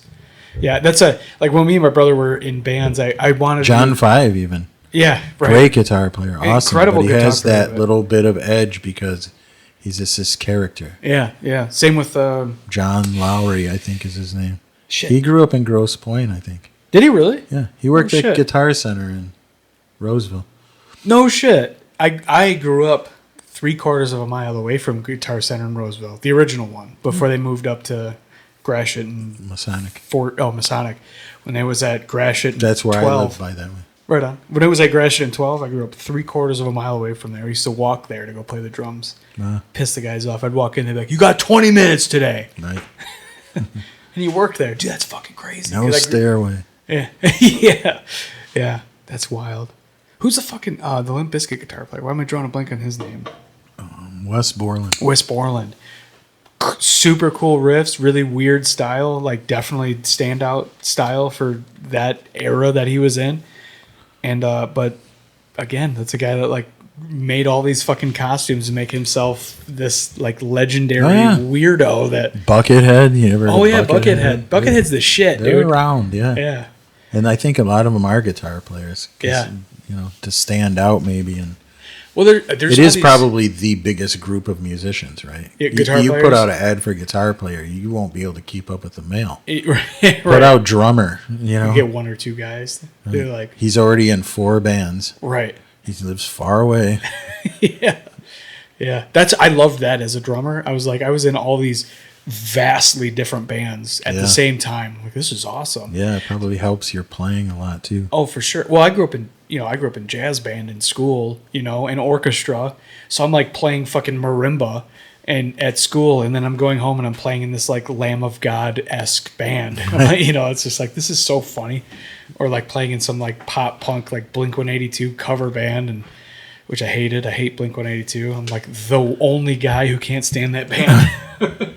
That's like a lot of musicians, even big, well-known ones or whatever, and you find out kind of in their personal life, like they're kind of nothing like their own band. You know what I mean? Oh yeah. Like, he either plays in another band that's absolutely completely different, or he's this huge fan of it, and you find out, you're like, wow, he likes that band. They're nothing like that. Right. Well, like, I mean, fucking the funniest one to me in this vein is when I found out James, is it Hetfield from Metallica, is a beekeeper. That's interesting. You're like, what? He was on Rogan's podcast fucking 10 years ago or something. He was talking about being a beekeeper. I'm like, what? Right. But then this is such a funny thing in the world of metal, because there's so much like brutal themes in metal music, but like there's a lot of guys that are like an astrophysicist and like, oh, he's a computer engineer or like whatever, like these like super dorky, niche careers that, and you're like, you play in a fucking black metal band where you guys are singing about like dead babies and shit, like, and you're a dweeb neurophysicist. yeah. I love it. It's so funny. But that's one of my favorite things to do is talking to local musicians. Like, what do you do for a living? And the answers I get are so funny. Like, some people are like, I don't want to talk about that. But then some guys are like, one guy was a nurse practitioner. Didn't see that coming at all. I was like, what? Like, fucking, I don't know. What do you think I do? Well, engineering music, I know, is a steep learning curve, and so I'm going to say that you have an algorithmic brain based on that. That you have. I'd say ish. Okay, so I would assume, I don't know, you're an East Sider. Try to use and you're close to work. Are you a machinist? Wow, that's pretty good. So I'm a supervisor in a plastic injection mold shop. Oh, hell yeah. And I've built plastic injection molds pretty much my whole career. Dude, that's not a bad guess. So it's machining, but it's machining all different kinds of machines versus some people get machining like you just stand at the lathe all day and make little things. Or whatever. Right. We use all different types of machines. We take aluminum or steel and then we put the shape of everything plastic. Yeah. Into the steel or aluminum so that a press can make thousands of them. Yeah. Mostly automotive related, but also, You might know my brother. I've done other stuff too. My brother has been a machinist for fucking 20 years, and he's a slut. He's been at Proper, Flex and Gate, fucking like every company. I know Proper. I haven't worked there, but they're a mold shop. Farisha or whatever. Forcia. Yeah, I knew I was going to say that wrong. I don't even know if I say it wrong, right? But no one corrects me, so I just keep saying it. And some guy's going to go, "You've been saying that way for 20 years, yeah." Yeah. My brother's a 5-axis machinist, and he enjoys it. But man, what a weird fucking. It's like the one trade in Michigan that's not unionized and is like... It is, but like Proper was union. Proper's union? Yeah. It just depends on where you go. There's like a mold makers and model union or whatever it is, aerospace union, stuff like that. Yeah. Some places are union. But it's changed a lot. And, when I started there 4 years ago, there was 11 guys in my department plus me. Now I'm down to 4. Is it all going to Mexico? No, it's just like life changing. You know what I mean? Just like everything else. It's so streamlined that the dozen guys isn't necessary anymore. That's what you're saying? No, I'm saying like we don't make cars like we used to. We don't do anything like we used to. You know what I mean? In the last 5 to 10 years, especially, the world's very different. You know what I mean? Yeah. I think automotive wise, you know, it has to do a lot with back and forth between electric vehicles and gas vehicles. And then now we're making windmills and we're not. And then, you know, so that kind of throws the automotive company, you know, like I saw not too long ago. Who was it? It was one of the Japanese companies, maybe Honda or one of them, but they were like scrapping like 3 or 4 of their electric lines altogether. Just like, okay, bad idea. We were done with it, you know. Like one of the tools we're working on is a autonomous lawnmower. Badass. Like a Roomba for your yard, you know. Perfect. So back to like what makes it go from 11 guys to 3. It's stuff like that, right? Like, yeah. the more we make stuff work better and engineer it to do itself and all that, then someone doesn't have a job that day, you know. Now we invent jobs like this, right? Right. There was no podcaster job in 20 years ago. Right. Maybe 1 or 2 or 3. Yeah. There'd be like 5 they were local still guys. all on networks and whatever. There wasn't like a small underground building. Right. People who could potentially support themselves on that income. You know what I mean? Yeah. So and that's happened with everything. So I think you have some people, maybe engineer type, working from home, right?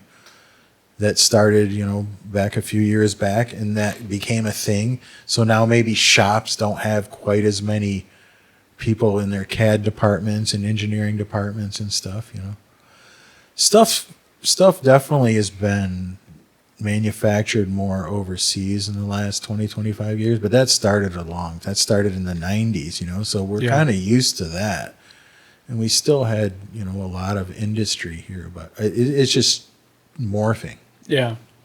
Yeah. You know, we still have a lot to do, but it's just changing what type of products we're making, who they're for, you know. Everything goes so quickly. It's like when you wake up the next day, whatever you bought's old and obsolete and something new just came out, and, you know. Yeah. It's like that at, you know, in a technical field, in a highly skilled environment or whatever, it's like that every day. They always come out with something new, a new machine, a new device, and, you know. But there's going to be always a human part of it. You know, I think you could take robots and put them in a station where they just take this and put it over here and take this and put, you know, but like what we do is complex, and you'd have to teach a robot to do so much stuff. It's probably not worth it, you know.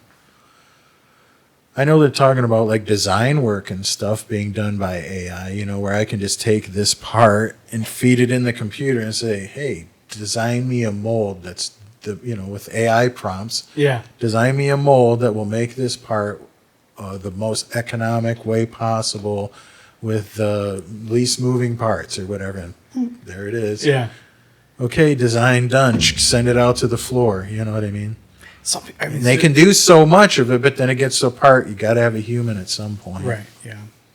Yeah. There's so many people that are just told to be afraid of AI, and I'm sure I'm guilty of it too. I try not to be in an echo chamber online. Like I try not to like feed into, you know, oh, you're liberal or you're conservative, and then you just get fed the fucking narrative. Right. And I try not to fall into that, but the pushback on AI, like it's this horrific thing, is just the oddest thing to me. I think it's amazing. Like it's to go from, like, for my generation, like I was born in '94. My generation, we went from, you know, in grade school and in elementary, or in grade school and in middle school, we're learning to do research or whatever at libraries, and then we get Google like sometime in middle school, and everything starts being, you know, everything's my phone's going off. You know, we're using the internet to look up everything and looking at old forums, and that's how we're finding all this information. And now it's so streamlined. Like AI is such a powerful, amazing tool. I don't understand why people are pushing back on it so hard, other than art. Like I think, I don't know, like I made a joke about this. Like, I'm sure the guy who made bullwhips was real fucking sad when they started making cars. You know what I mean? Like, but like, or Yeah. wagon wheels. Wagon wheels, Like, right. I'm sure that guy was depressed, but like, adapt or die, you know what I mean? Like, this tool is amazing. So use it. Like, I use it all the time. I mean, in every way. Like, I don't create music with it. I don't write. I do not use it for comedy. I think it'd be fucking bullshit to use it to write jokes for you or create art. But if I'm, I don't know. I mean, like I sent a text message to my ex about stuff with my kids, and I had an attitude about the issue. And I typed up this long text, and I was like about to send it, and I was like, hold on. I copied it, I pasted it in ChatGPT, and I was like, clean this up, get rid of the emotion, and try to word it so that the person getting the text message is going to be more receptive. And it was like, I hit send, and it was like, bah! And instantly, it had reworded it to get all the emotion and all the shitty, jabs towards her out of it, so that it could just be straight to the point about let's make these changes so that the outcome of the kid's behavior is better. And that's what I wanted to get across. I didn't need to jab at her, but that's just the way I communicate with her because Right. There's a lot of history there. And I sent the text, and she came back with like, okay, let's try this and see how things go. And it was like, holy shit. So I was blocking my ideas from being used by having my emotional attitude in all my text messages with her.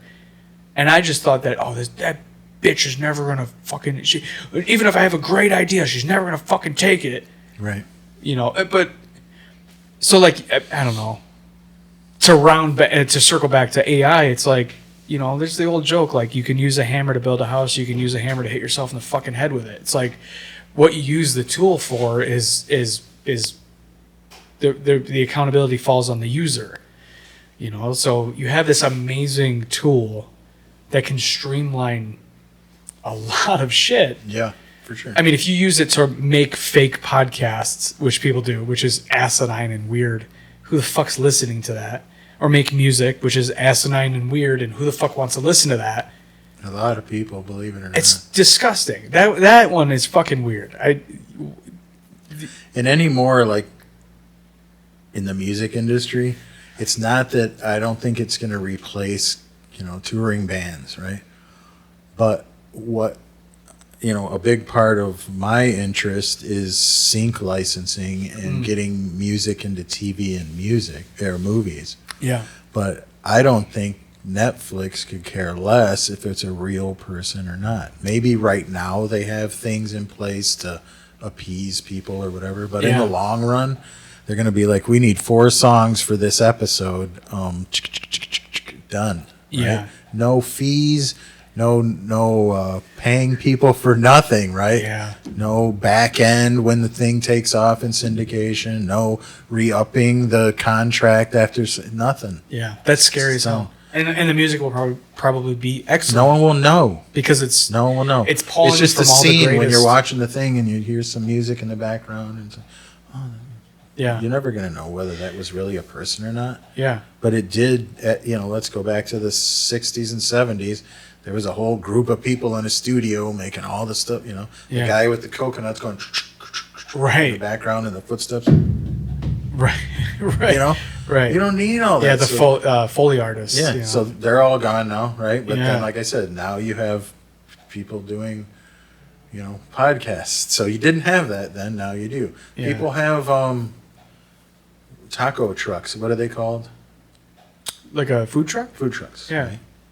We had stuff like that, but not like we do now, right? Yeah. So now you have all these entrepreneurs driving food trucks around. I mean, there's all kinds of jobs. DoorDash. Right. Didn't have DoorDash. Dude, Uber Now we do. Uber kept me from drowning when I was an apprentice. When I was a early on apprentice, if there wasn't Uber to fall back on, I need to make an extra $1,000 this week. All right, get out of work, go drive for 8 hours. Get out of my regular job, go drive for 8 hours again. Like, that kept me from drowning. I can't tell you how many times when I was an apprentice making no money. I did making the same, working a $15. full-time machine or a shop job. Yeah. in Yeah, my a brother shop. my brother wants to does it once in a while for an extra, if he wants to he's also trying to compose music for TVs and film. That's great. And I should put you guys in contact with each other. But he's also an East Sider, so the link up would be easy. But Yeah. he's got this desk that is built for his system that he's doing or whatever, and it's like the pieces of it are expensive. And he's like, you know what? I'm gonna go out and fucking DoorDash for 3 days this week, and then I'll be able to buy this fucking mount for my iPad or whatever the fuck, And I mean, what a cool thing to, some people used to have these bullshit like, I do security to make my extra $100-200 a week, Now you're not locked down to a fixed schedule and you have to answer to somebody. I did Uber like 13, 14 years ago, like when it first started. I was one of the first drivers on the East Side at all. Yeah. And then I drove for XL, which is like you have a bigger vehicle, so you can drive bigger groups. Yeah. So you can charge more money for it. So I did a lot of like airport runs and stuff like that because I had a town and country conversion van with automatic doors on both sides and leather seats and 3 TVs. So it was nice because I could get 5 or 6 people going to the airport, throw their luggage in, the whole 9 yards. Yeah. But I remember getting out of work in Rochester Hills and turning on my Uber in the parking lot at Crooks and 59, somewhere right around there. And somebody needed to get picked up, like the next exit on 59. And I pick them up there, and I drive them all the way to like Roseville. So basically, on my way home, You made money. I picked someone up, and I drove them to their house first, dropped them off, and it paid. Did you work for at High Tech? No, but I know I worked across the street from High Tech. I know where that is. Yeah. Crooks at 59. Yeah. That whole industrial park, I worked at 3 or 4 shops in it. Nice. Yeah. What a killer way to make a little bit of extra money. I did the same thing, like I was saying when I was a early on apprentice. I would just, from the job site, I'd like wipe my face off and try not to look like a total scumbag, put some deodorant on so the car didn't smell bad because I might have been sweating all day welding. Right. Throw all my shit in the trunk and then turn on Lyft. And it's like, all right, I'm going to do this for 4, 5, 6 hours and then go home and triple my money for the day, which is killer. I mean, it was a lifesaver. They called me and said next weekend is at U of M homecoming and Halloween on the same night. And there is not enough drivers from here to there to be able to support what they need for that night. Yeah. Can you go over there and work for the weekend? I'm like, yeah, I'll do that, So I got there late Friday night. I worked a little bit that night, but it was more about Saturday when the big game was, all that. Going to the airport, picking people up, bringing them to the hotels. From the hotels to the big game, then reversing all that the next day. So I was there like 24 hours or something like that. And I slept about 4 hours in the back of my van in a parking lot of a hotel instead of getting a room and all that. Yeah. Ran into McDonald's early in the morning, used their sink right quick, ate a muffin or whatever. I'm on my way.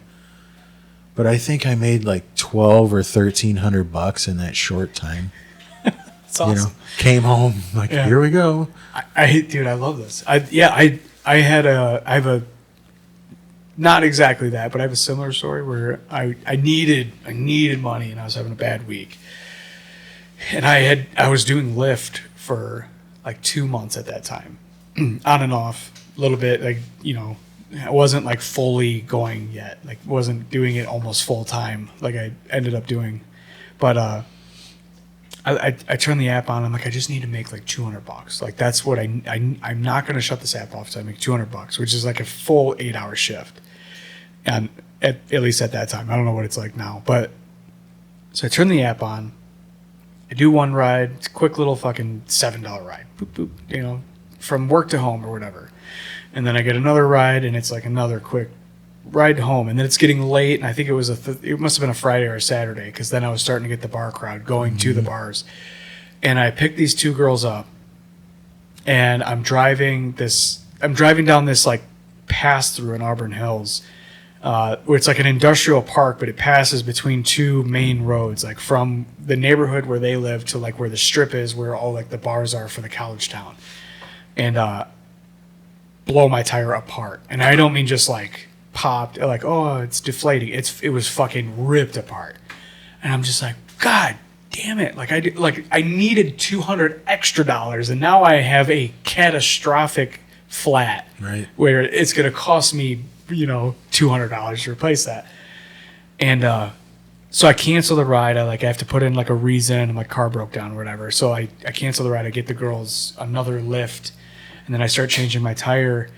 And I look at my Lyft app, and I had $1,000 that I was there for deposit. I'm like, $1,000? What the fuck? And I didn't know it, but that was my 500th ride, and they gave me $1,000 bonus for it. And I was like, oh my God. If I didn't pick those girls up and pop my tire, I wouldn't, if I'd given up before that, I wouldn't have gotten there. But but picking those girls up, driving down that road and popping my tire was the ride I needed. Right. To get the 500th that's a ride crazy in. story there. Yeah. And it saved my ass, man. I don't know what I had going on that week. I think maybe I had a shut-off notice, because I was struggling 20-year-old Right. apprentice, with babies. Where were you born and grew up? You said in Roseville? Yeah. So I grew up at 12 and 94, and then I was kicked out at 15, sent to go live with my dad out here, just down the road from here. And so I went to school in middle school and started high school in Roseville, and then finished high school out in Waterford. And then just stayed out here, met my ex. We stayed together for 13 years, and then we broke up, and then I moved out to Holly for 3 years, which was fucking stupid because I'm a Detroit pipe fitter, so every job That's a site long was drive. fucking 60 miles away. Wow. And then we ended up buying a house in Waterford to be close to the kids. I have my kids, half the week, and yeah, it's been fine. But I love Waterford. Growing up in Roseville, where everything's a billboard or a business or a liquor store, Yeah. or maybe you're in a neighborhood where there's Walmart grocery bags fucking floating down the road like a tumbleweed, and then Yeah. coming out to Waterford where it's every single neighborhood has its own lake. It's so different out here. No straight roads. No straight roads. Yeah. Yeah. I love it out here, though. Absolutely love it out here. Yeah, it's a nice area. Yeah, it was a blessing in disguise. I remember getting kicked out, being real depressed, real bummed out that it was happening. Couldn't believe it. Even though I was the scumbag who was breaking, I was 15, breaking into my mom's bedroom, stealing her $2 bill collection so I could go buy Newports at the gas station I knew would sell me cigarettes. I was being a scumbag, But that's the, yeah. But I definitely needed to get kicked out. But my God, I was furious when it happened. I was like, couldn't believe it. What am I going to do? I got to go live with Dad. I don't even know him anymore. We had a typical 90s divorce where it was I see him every other weekend. Right. I'm going to go live with this fucking guy, I grew up in Africa, and Did you really? yeah, I went to boarding school a lot. I wouldn't say a lot, but a fair amount of the time. Yeah. So that was kind of. Where at in Africa? What country? So I lived in Tanzania the first time. And Okay. we were there, I think, 4 years. Were you Army brat or something? My dad's company had airplanes, and there would be people doing mission work, out in the middle of these areas where they couldn't get any type of equipment or supplies or anything from a tire for a Land Rover to a welding rod to fix some hospital or whatever it was, right? Yeah. So we lived in a capital city, and then my dad would get orders from these people all over Africa for stuff that they needed, and then they had 9 little airplanes. And these airplanes would land on these strips that were carved out of the middle of nowhere, Wow. So they had all these pilots, and they're bush pilots, you know what I mean? Yeah. And they would load up their plane with whatever these people needed, and they would fly it in there and drop the stuff off. Sometimes it was medical stuff, it might be a guy who runs a hospital, and he's waiting on bandages and all kinds. It was an interesting childhood. So what ages did you live there? I first moved there, I think I was still 4, and then I had my 5th birthday there. So then I'm coming back at about 8 or 9. So we'd go 3 or 4 years and come back. Stay a couple years and go back 3 or 4 years, come back, stay 3 or 4 That's years. got to be hard. You make all these friends and then you're gone again. It is, unless you just do it and then you don't know because you think that's what everyone does. Oh, you know what I yeah. mean? Yeah, sure. Hard is usually like based on something else. Sure. You know, this Oh, is yeah. hard compared to that. Yeah. But if you think that that's what's normal, you Yeah. know, then it's not. I wouldn't say it's hard. And now I have friends that I've had my whole life through from all different countries that maybe if I would have stayed in one place, I wouldn't have a quarter of those people. You know what I'm Yeah. saying? That's a good way to look So at it for sure. it's done both things. Yeah, it makes you kind of a nomad, but Probably, I bet it improved your social skills too, though. Being able to connect with people no matter where you're going. I think so. I think assimilating and kind of blending into your environment. Because I lived even in Chicago and Florida. When my dad was finishing up his college degree, I think he has 2 masters now. We lived in Chicago in '85 when the Bears won the Super Bowl. That's my favorite team in football. But you know, even living there, having to just go for a year and being in the middle of high school and then uprooting and going somewhere for a year, knowing that in a year you're going to leave there. Yeah. You know what I mean? So you want to make friends while you're there, but you know that at the end of the year you're leaving, you know? Yeah. I remember dating a girl and like being in church on Sunday, and she heard from the pulpit like, oh, the Hensleys are leaving us for 4 years. And I felt terrible. I didn't want to tell her because she's going to be sad the rest of the time I'm with her, you know? So the poor girl finds out that I'm leaving for 4 years, sitting next to, I remember her getting up and running out, like crying. Like upset. No. Yeah. But, How did was your dad a pilot in this? no, so he was a purchasing agent. Okay. So he had an office at the airport, and he had contacts. We lived in a capital city, and even back in the 80s, it was like New York. You're talking like, I wouldn't call them skyscrapers, but tall buildings, right? Not just, but you know, you go on the outskirts, not just far outside, and you got huts and people living in, you know, what you can't imagine type conditions. Man. Houses made out of next to nothing. So the first time we went over, we lived in Tanzania. And you ever heard of Idi Amin? You ever heard that name? Mm-hmm. So when I was there, we were at war with Idi Amin. And he was like, there was this movie made about Raid Over Entebbe. It was like a Charles Bronson movie.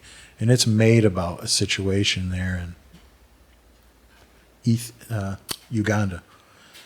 So I was with my dad one time when came out in the yard and bombers flew over our house. Holy shit. And they tried to bomb the capital that we lived in, and their bombers were so bad they hit about 4 miles out in an island that was just like a nature preserve for animals. So it killed a bunch of animals that no people were anywhere near there. But oh my God. then the second time we went over, we went to Kenya, Nairobi, Kenya. If you ever heard of that before. And that's much more modern. The first place we were at, we lived on Lake Victoria. And that's like, I think the second biggest inland lake in the world. So it's kind of like living on the ocean in a way. And it wasn't far from our house. I mean, it was just right there.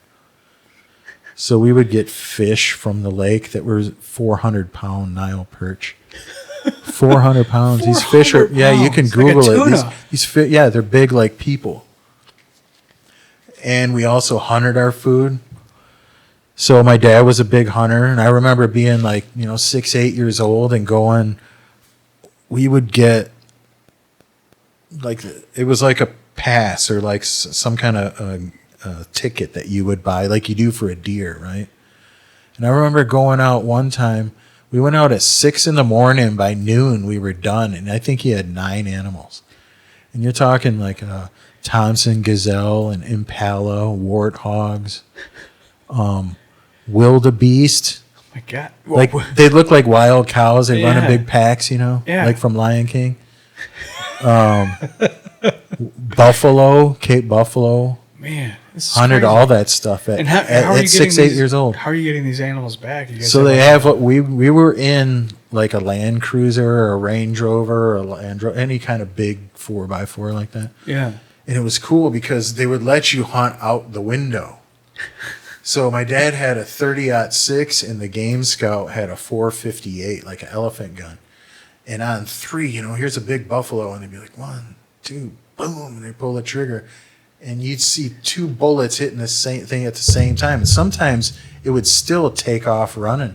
I mean, that's like the will to live in these animals. Holy shit. Yeah, but they had a trailer on the back of the 4-wheel drive, and then they pull up there and just kind of field dress it and leave the grass and innards and stuff out there for the animals and throw the rest of it in the back. Yeah. But I mean, that's what we ate. Because, like, they had cows and stuff, but it was so unsanitary, everything.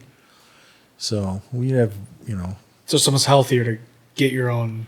we lived so Game healthy. It was amazing. We had, I think, 11 fruits and vegetables in our yard. I mean, you're in Africa. So in our yard, we had mangoes, papaya, bananas, guavas, Yeah. lemons. Then, vegetable-wise, like broccoli, eggplant, potatoes, green beans, cucumbers, corn, Yeah. peanuts. I mean, Just growing in the yard. everything, all in the yard. Yeah. Yeah. So all you need's your protein, and everything else is in the yard. This is awesome. Yeah. It was a great, great experience. And that got me to traveling. Like, when we go over there when I was younger, we would always go through Belgium because there was a airlines called Sabina. So we went through Brussels, Belgium. That wasn't very interesting. Then when I got older, we started coming back through Amsterdam. Amsterdam is cool. That's like New York City, Times Square. You know what I mean? Yeah. It's like on one corner, there's a guy with a drum kit with a hat there, and he's getting money. And over here, somebody's painting like, portraits of people, right? And just all this stuff going on. You're just walking around as a kid, like, wow, this is nuts. you know? But yeah, Amsterdam was really neat. But I've been to Germany and Switzerland. Man, Switzerland's just beautiful, just like you think it is. We went on cable cars, like way up in the mountains, and you can see down there, like Heidi, Heidi. Yeah, it's pretty cool, man, just like you think it is. Yeah. Chocolate and Swiss Army knives and wooden shoes and windmills, huh? Yeah. Dude, that's one of my favorite things about YouTube is that you can just find someone who traveled somewhere and get a real feel for like what this place actually is. Yeah. Instead of like what it seems like it was in whatever some 80s war, movie or whatever, some Sylvester Stallone movie. Yeah. Instead, you watch it and this guy's like, someone's riding a mountain bike in the Swiss Alps at some like local park, and you're like, this is the most beautiful place I've ever seen, and it's just filmed on a GoPro on this guy's chest. Yeah. It's fucking awesome. Have you been to Ireland? No, I haven't been to either England or Ireland. We're going to Ireland for our honeymoon. And That sounds really cool. yeah, I've never been, and I don't know anything about it except that we might have to get 2 types of currency depending on where we go within Ireland. But Anymore, I think you can use cards and almost just use them everywhere as if it was here. no kidding. So I can just swipe my debit. And I it's think like, so. gonna And, be fine. and the whole thing's figured out how much it is and Oh, all it's that awesome. stuff. Yeah. Like as long as it's Visa or whatever they take there or Yeah. whatever. Yeah, it's worldwide most of it. Okay. Well, that's cool. Now, if you want cash to buy, coffee on the street or buy some knick-knack or whatever, then, you just get some cash. Yeah, I probably will though. I mean, Exchange or probably whatever Still, somewhere. yeah, because we went to Florida and it was a motherfucker to get my debit card turned back on. They're like unusual activity, it locked, and then you just can't get through to What? anybody. Yeah, in Florida. Holy smokes. I was so pissed. I was How much did you try? I mean, was it a big amount that you first did it with? No, I don't think so. I think it was just like we went out to dinner a couple of times, and it was like maybe like I'd gone through. Make up a number. It might have been through $300 going out to dinner a handful of times, like while on vacation. And it was like unusual activity. Locked my card, couldn't get. Had you been through to down there a anybody. couple days already? I Like think the it, first I think time it it happened on the happened? third time. Third On day. the third day. That's weird. Yeah, and I gave them a travel notice, and they still shut my card off. I was like, this isn't that unusual. I'm on vacation. We're going out to dinner. It's not like I'm buying. I didn't go down there to like buy a car and like I'm putting down like several $1,000s or something. Right. You know, it's fucking dinner, $5,000 burgers. in gift cards. Yeah. Oh, I got to pay off the IRS. I got to send them my Target gift cards. Do that. Yeah, I'm Well, actually that's nervous. what hackers do a lot. The first time they'll buy like a gift card for a small amount. Yeah. And if that goes through, then they hit maybe the second time a little more, and then the third time they really go, or maybe the second time. But Have you had your identity stolen? I wouldn't say my identity's stolen, but I use PayPal pretty much for anything outside of the norm. And one time they called me. I don't know if they called me or it sent me an alert, and somebody was at a gas station in Mexico. And it started that way. They started a small, like $5. And I think they approved that. And then he went again for more from the same place or whatever, and they flagged it. And the good thing with PayPal is, once you dispute that and whatever, I think I had it back in, 72 hours. Like a short time. It didn't even take days or weeks or anything. Yeah, that's quick. Yeah. Yeah, I love that when you get with debit cards, they could take the money immediately, but if it was, but they can't return it for I don't know a week or two. Even if you go in the gas station, if you use it at the pump, it can freeze a certain amount of money on your card for a certain amount of time. Yeah. You know what I mean? Oh, yeah. And it's just like that. It's like, as I swiped it, I felt my phone vibrate. But it takes you 7 to 10 working days to put it back. Come on. Yeah. I mean, I wasn't even done. It was like, there it was.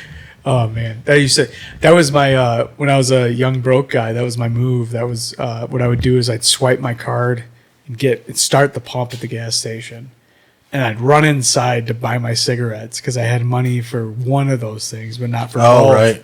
So before the gas pump clicked and it went through on my debit card, I'd run in and try to get my cigarettes real fast, and then come back out like, all right, cool. I just overdrew my account by $50, but Right. it's fine. I got gas. I got I'll cigarettes. make it till tomorrow. I can get through I can get to work and I got cigarettes. I can stretch those until payday. It's just a 20-year-old dipshit.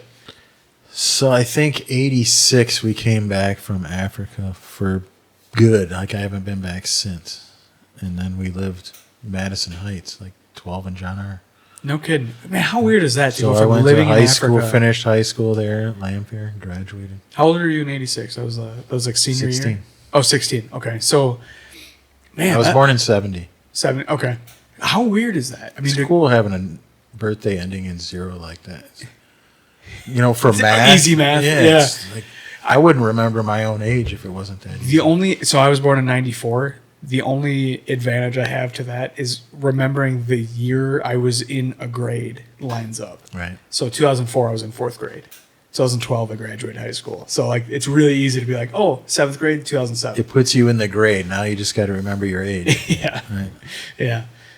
But yeah, that's got to be weird though, going from living in Africa at this house where you have all this wide array of food available to you, and these people that live in fucking huts, on the outskirts of town, and the danger of bombers flying over, bombing an island. And in our yard, we hunted king cobras and green and black mambas and scorpions and everything that you've ever heard about that's crazy and evil in Africa or whatever. And then you moved to Leopards killing cheetahs, killing dogs in our yard. Holy shit. Like we had rabbits. I had 1 or 2 rabbits and I had like 14 and then 60, because they just grow like that. Yeah. But they had little cages and wild animals, we didn't have surveillance, so you couldn't tell what they were, but they would come and grab their feet under the cage and just yank until they pull this rabbit right through the wire. Holy shit. Yeah. God. And then you moved to Madison Heights. Madison Heights. Wasn't much better. But we had a drunk guy. He died. I don't know if he died first, but he passed out in the ditch in front of our house. And they said that hyenas ate him, except for his hands. They found the palms of his hands. Oh, my God. Yeah. Crazy stuff, man. Holy there was shit. a Russian Air Force base. This is Mwanza, Tanzania. You can probably Google it. There was a Russian Air Force base, and I'm a little kid. I'm 7. And I remember with my African friends going through the woods and coming out to this clearing, and there's MiGs, man. MiG-23s with some Russians like, those talking over here like, oh my God, those are the, just like in the movies, dude. Yeah. MiG-23s just sitting there like, wow. And that's when that stuff had, I don't know if you remember the movie Firefox with Clint Eastwood. Anyway, at that point, that was like a big deal. And we're like, that's the them. airplane. That's the right real there, fucking yeah. thing. Yeah. Dude, that's so But just crazy. these things are like, my dad got taken hostage. This is a true story. Holy shit. For 9 days, I think. So because his company had the airplanes and all this, we went to this one town to meet a plane. And he got accused of being a spy by some like militia group. So they just come and take my dad and put him in this prison that they had or whatever and had him there for 9 days, and he almost died. And the embassy got involved because he was doing so bad health-wise. They're like, look, if he dies in your custody, you don't want to be you. You know what I mean? So they let him go, and I remember being, Does he have some kind of chronic illness that no, wasn't he being... like got sick in there. Like, okay. Whatever, I don't know, amoebic dysentery. Something you Yes. catch in a third world prison. Yeah. Right? That's not good for you. Yeah. Holy shit. He said he went to go to the window one time for air, and the guy hit him with a rifle butt. Bam. Yeah, craziness. Holy shit. So the embassy got him released, and I remember going to the hospital just being a little kid, and okay, Dad's out now, and he's okay, Yeah. Did you know what was happening when it Yeah, when it was going on? But again, I'm so little, and being in a weird atmosphere like that, I think you're more residual. Is that the right word? No, residual is like some money you get for something. Yeah. So you're more oh God, what is the word? But you're more elastic. you're You can bounce back from things quicker, right? So I think being raised in that whole area and seeing things that were out of the normal and being exposed to things that I wasn't used to probably had me in the right mind frame for something like that, because I don't remember being completely traumatized. I remember just kind of being in it, and hey, my dad's here, and there was guys with guns outside of our house. We couldn't go anywhere. Me and my mom and my little brothers, we were in this house, and we couldn't even leave. It's fucking I remember people bringing us stuff and to eat or whatever. Yeah, it was interesting. And for over a week, you're wondering, is dad alive? Is he okay? I mean, did you guys get updates on him? Like, did you know he was alive and okay? Yeah, and I don't remember actually being that worked up about it. You know what I mean? I remember being like, I remember thinking like he's fine until the very last few days when he's to the point where they're worried about him and they're going to let him go. Now I got some worry, but like day 1 through 6 or whatever it was, I don't remember being that worried about. Like I always felt like it would be okay. You know what I mean? But then it's like, hey, he's so sick, they're going to give up on this thing they're trying to do. Yeah. And it's like, holy shit, how sick is he? Yeah. Oh, wow. Dude, what a wild fucking... Yep. So when I was 7, I went to boarding school for the first time. So I would see my parents like every 3 months, something like that. What the fuck? Yeah. What did this happen after the kidnapping? Like, you think that was part of it? Yeah, this is no, it's nothing to do with it. No. Okay. But I'm thinking it was after the kidnapping. Yeah. God, what is that? Because then I went again to boarding school at 5th grade, and then at 10th grade. By 10th grade, you're loving boarding school. Yeah.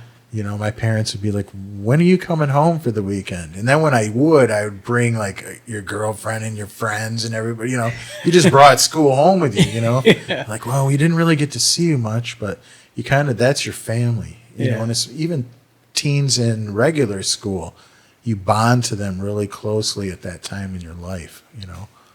But especially in that atmosphere where your parents are away from you, you know. Yeah. But I think it made us responsible. I think it gave us like that kind of self-starter mentality, all that kind of stuff, because nobody checked my homework. Nobody was there to make sure I did the right thing. You know, we had dorm parents. So, you know, there's like an apartment, let's say, through that door there where they live. So if something's really bad, you know, then you go up there and bother them. Hey, you know, Johnny cut his finger and something. Yeah. But So it's all kids, and then you have like one adult who. usually it was a family. Okay. So there was a woman and a man. You know what I mean? Okay. Because if you cut your finger, you want Mrs. Little. You know what I mean? Yeah. And checking the dorm and make sure everyone did their jobs, Mr. Little. Yeah. Right? So Yeah. you kind of have that dorm mother, dorm father mentality or whatever. Yeah, you know what? You just sparked a memory in me that my sister almost worked at the Hershey orphanage in Pennsylvania. And that was going to be her and her husband's jobs. And they actually turned it down. But they, I think that's the only time I've heard that term before was the dorm mother and father. Oh, I forgot about that. Yeah, wow, what a weird fucking way to. And you only did that for 1 year, 3 different Probably, times. yeah, maybe altogether 3 or 4 years, yeah. Yeah. But And you know, a that's- few years in between each one. Yeah, but we would come back here too. So in like 1st through 3rd, I might have spent a couple years here. I know I did because I went to grade school in Madison Heights. So when I would come back, then I would plug back into school, and there's all the kids I went to, you know, now they're 3 or 4 years older. Like, hey, I remember you. How you doing? You know, some of them you would kind of stay in contact with, but Yeah. I mean, back in the 70s, contact was like a letter on a boat that took 4 months or something, you know. Right. Right. Yeah, you're not shooting them a message on Facebook. real No, quick. it was How you like doing, the buddy? Wild West, like Pony Express or whatever. See if the letter even gets there. Yeah.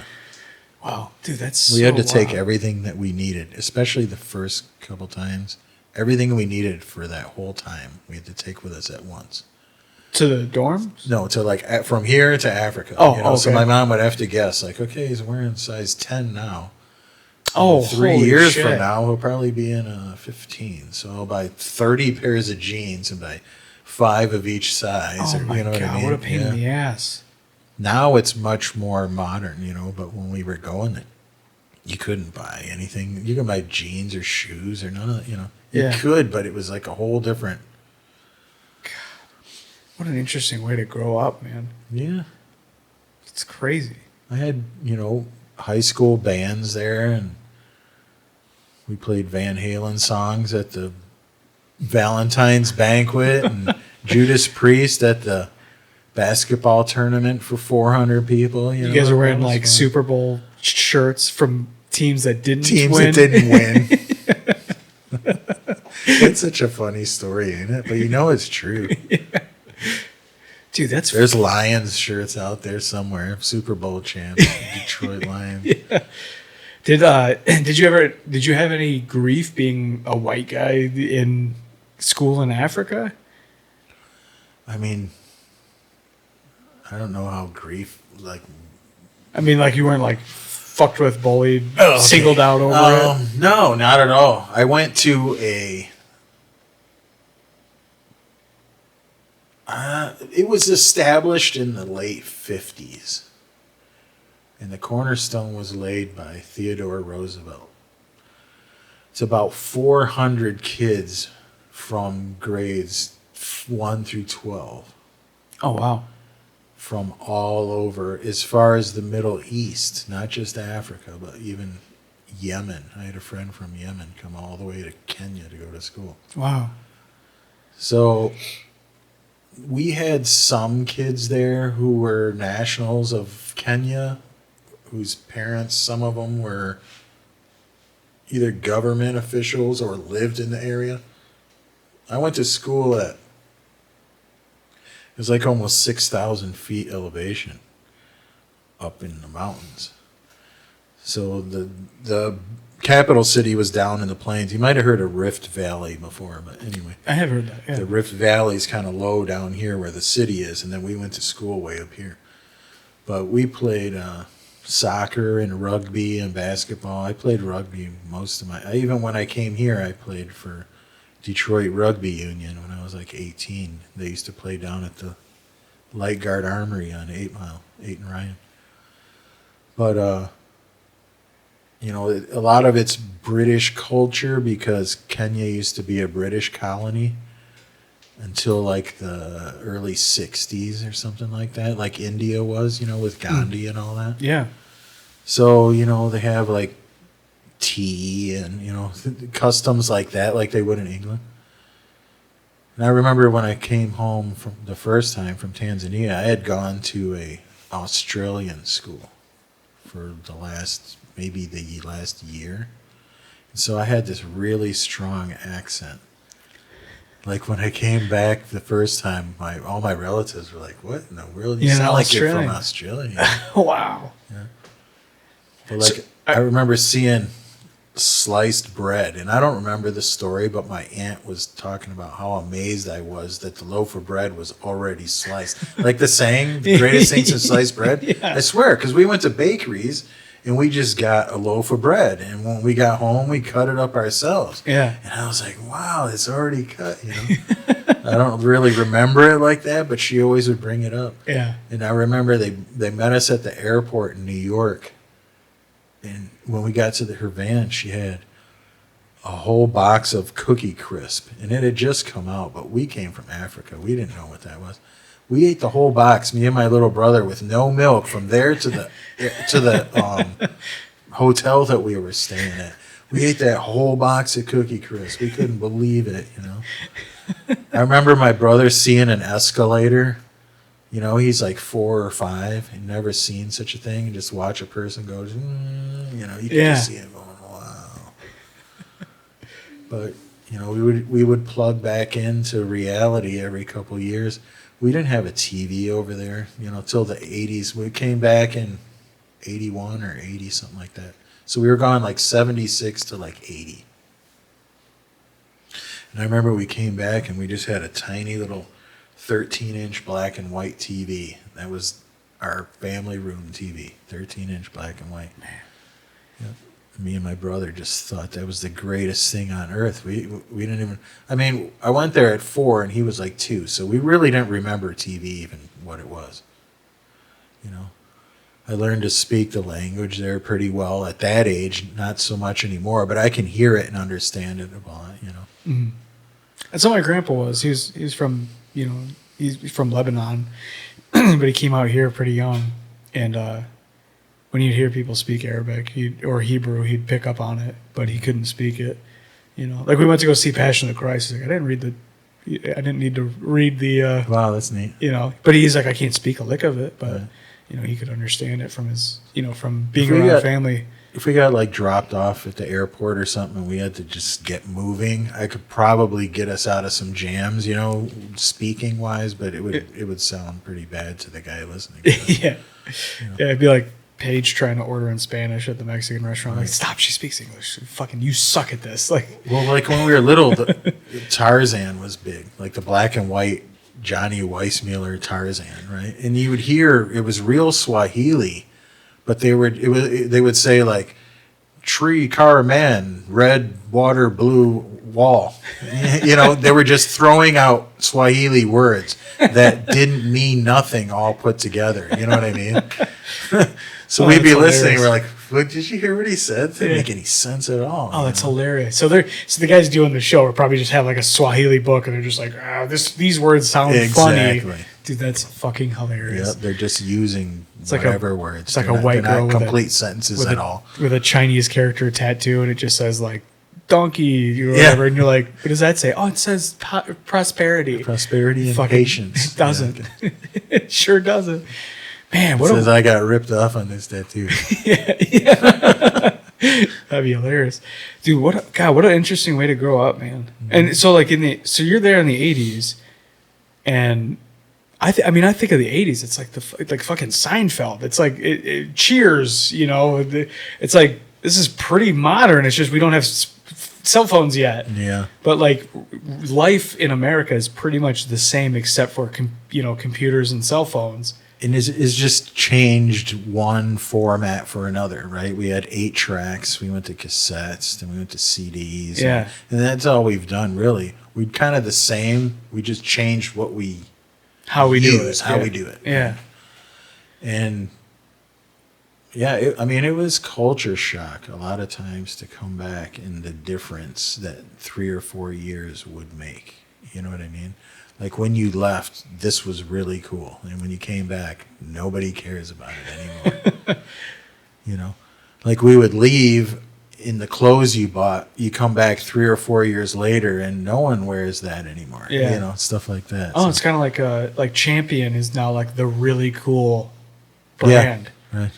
I would not be caught dead wearing anything Champion when I was a kid because that was like that's like the Walmart crappy clothes brand. I still won't. Yeah. But, so you're saying like that though, like you leave in 80 in some Chuck Taylors, you come back in 85 and it's what are you doing? You can't wear those. You look like a fucking dweeb. Right. That kind of deal. Look at Tesla, how Tesla flipped in like just a couple of years. Yeah, that's a fucking weird one, right? Not to get political, but I'm just saying as an example. Yeah. Here's a group of people that bought into this idea and went out and supported it the best they could and bought all these cars. Right. And then the next day, all of a sudden, they suck and they hate them and they're terrible. Right. Yeah. Now Elon's a Nazi. Right. You come home in your Tesla shirt or whatever, get off the airplane. That was a thing that I would argue with people about because I'm a union pipe fitter and I'd be like, you guys are like, the demographic was like primarily liberals who were buying these fucking Teslas. And I'm like, you guys pick a fucking lane. Like, you want unions, but you buy Subarus or Teslas, right? You're not supporting union work by buying a foreign country's company, or you're buying this guy who's so anti-union he does union busting, and I mean, pick a fucking lane, right? And then he comes out and he's got Doge and people are realizing that politically he is not in line with them, and now he's the devil. And it's just so funny to see it all kind of wrap back up. Like, oh, you realize that this billionaire is a conservative who, doesn't share your values. Like, are you surprised by this? I'm not surprised by this at all. I saw this coming from a mile away. I remember seeing these Tesla like propaganda videos about anti-union stuff where they're like driving around their job site in Austin, Texas, handing out popsicles like they're supposed to be fucking applauded for doing that. And it's like, okay, there's probably electrolytes in there. You're trying to keep welders from passing the fuck out. There's a hidden agenda. Yeah, but no, yeah, don't give me a union, give me a pizza party. I'll be happy with that, Yeah, my brother-in-law is a very, very liberal guy, which, I've always considered myself like left of center. I'm pretty liberal, but not, I'm reasonable, and he's very liberal, and so we agree on most things. And he had a Tesla, and that shit happened, and he's like, he's a Nazi. And he got rid of his Tesla like immediately. I was like, how much money? I want to ask him, like, how much money did you lose on that from the rage? But I can respect that. You know what I mean? That's standing what you believe. He's absolutely that standing guy. what you believe. Yeah, So he's absolutely that guy, and I respect the shit out of it.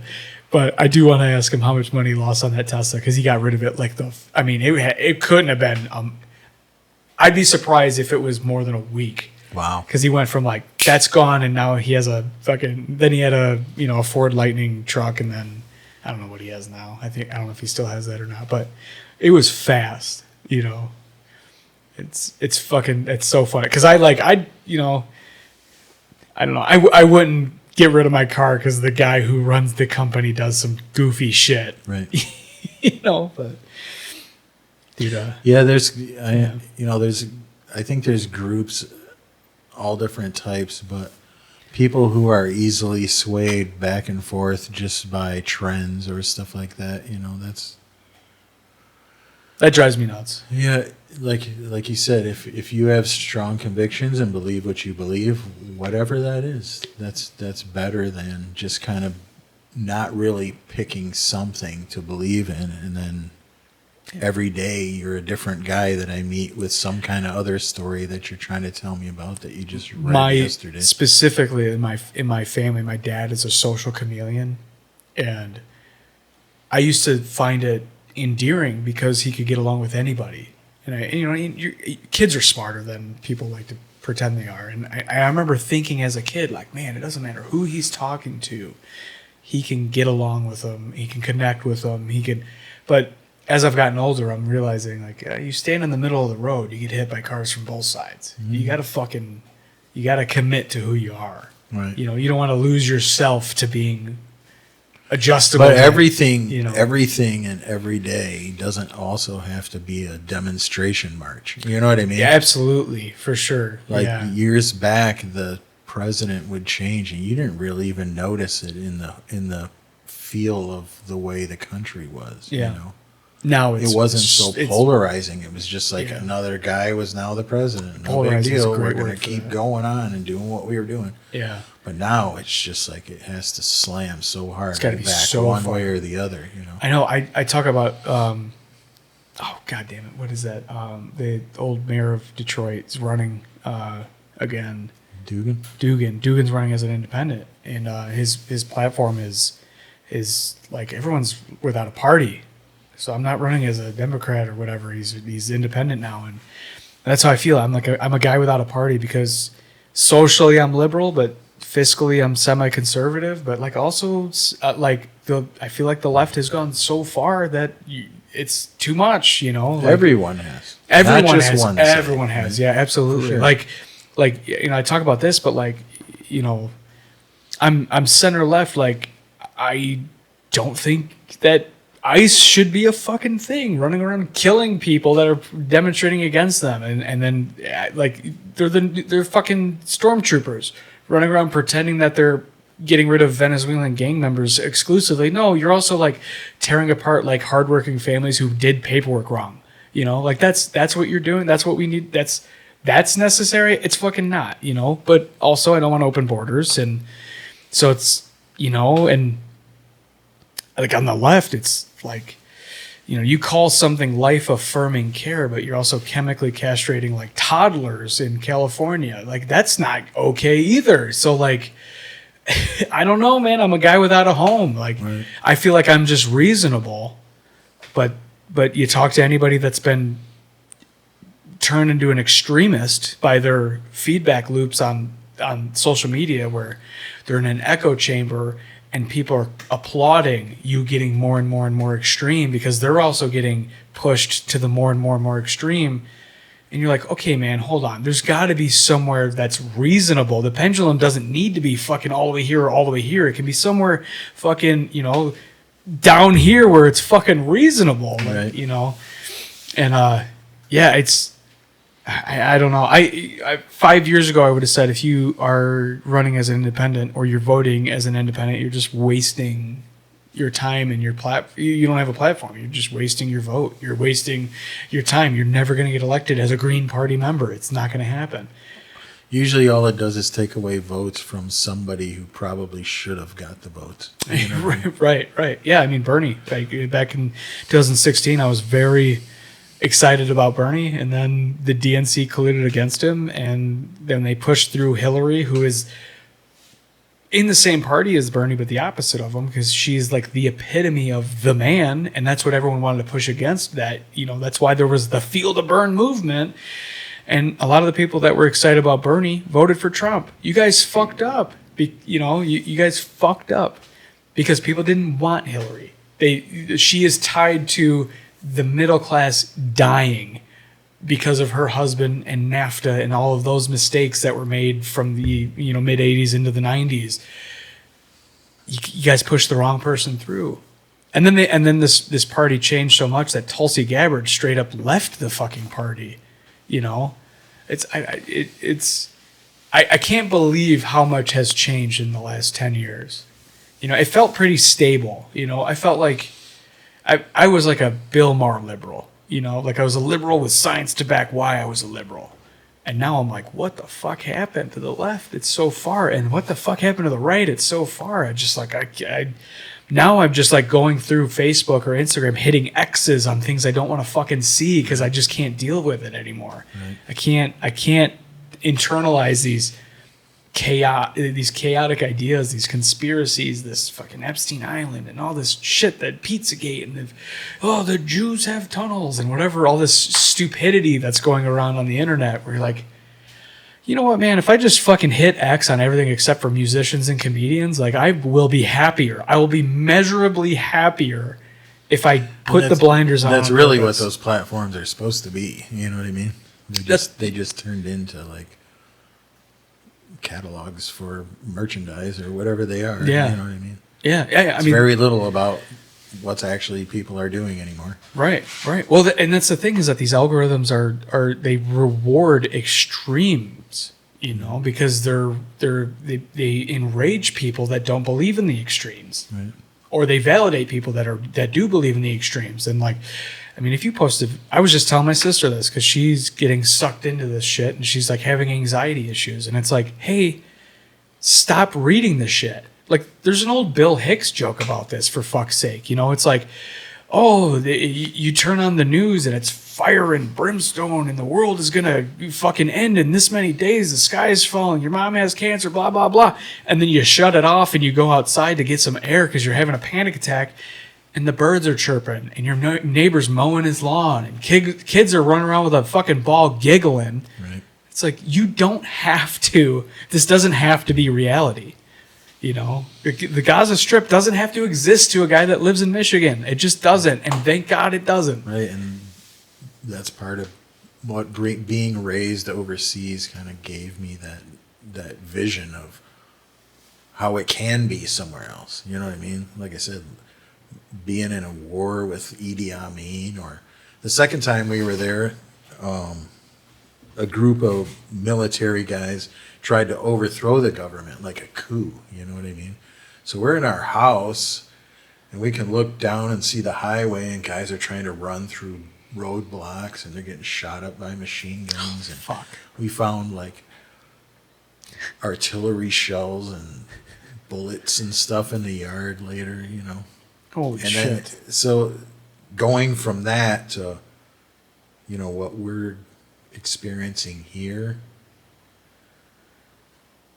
I don't get as anxious about things. I don't have that same worry or whatever like a lot of people do, because I guess I've seen it so much worse. Yeah. You know, I've seen what a real third world country is like, and what an unstable government that's under constant threat of being overthrown feels like, and what it's like for a dictator to take over a country and do, you know what I mean? Yeah. So to like hear a lot of the just everyday, you know, stuff in the news about, it's really irrelevant, you know? Right. I really try and just keep to myself, and I don't really watch a lot of news. I don't pay much attention to it. I mean, if you check my pulse, like, I don't think I have anxiety at all, you know? Because most of that stuff you can't control. You don't have anything to do with. And the more you kind of plug into it and pay attention to it, it just takes up bandwidth. Yeah. Right. Yeah, that's exactly what I told my sister. You just live in your world, you know what I mean? It's exactly what I tell my sister. I'm like, you have a limited amount of bandwidth. Why are you wasting so much energy on something that will never directly affect you? Yeah, for sure. Like, or might never directly affect you, you know? And a friend of mine, with the Epstein stuff, a friend of mine was like, I said kind of the same thing to her, because she's, you know, diving into all these conspiracies and this, and she leans conservative. So we have these interesting conversations sometimes. But she was like, well, the Epstein stuff does affect you directly. Like Life Touch, the photography company that does all of the kids' pictures for the entire United States, you just found out that they're owned by a guy that has ties to Epstein Island. It's like they're taking pictures and finding kids for the island in this company. It's like, okay, I don't even want to know that. Right. I think I think the wisest decision in this day and age is to choose to be ignorant, because it's a privilege to not have to know, and I want to take advantage of that privilege. I don't have to know this. Yeah, years ago, like if something happened in New England, by the time it got to California on ponyback or whatever, it was done and over. It was done. You heard Yeah. about it, but it didn't have the drama. Now, bus flips with 11 soccer player, 8th grade girls in New Hampshire, and everybody, the whole country, we're all in mourning, and Right. the country breaks for you and all that stuff. Now everybody's gonna feel sad and get on their social media and start. Yeah, man. Yeah. We didn't have to do that 200 years ago. You didn't even know what was happening over there. 50 years ago. Like you knew your family that was in your house, and maybe the next family over, or a couple people in town. Right. And whatever drama or whatever was going on in those people's life, that you could deal with. Yeah. Because it was smaller, and you weren't worried about Ecuadorian, Right, but then you're also, people are also, now they're stressing out and worrying about things that are at such a huge scale. You're never going to be able to change anything about what's happening. Why put yourself through that? I don't get, I'm not saying be an ignorant voter, right? But don't obsess and I don't know. There's some people that have football, and there's some people that have I don't give a fuck about football. But there's some people who enjoy the drama, the politics of football, and there's people that enjoy the drama and the politics of politics. And I'm a guy who's I'm going to spend that brain, that muscle, looking at what's changing in the lineup of Dave Matthews Band. Right. Oh fuck, they got rid of Boyd or whatever. You know what I mean? I don't, or Anakin Niles is playing for Rush now. That's the shit I spend that muscle on. I don't give a fuck about the power vacuums we're creating in the Middle East. It's not affecting me. It doesn't affect me. Right. I'm gonna vote for the guy that's not gonna start a bunch of wars so that we can fucking build tanks or whatever the fuck. I'm probably gonna vote for that guy, but that's about it.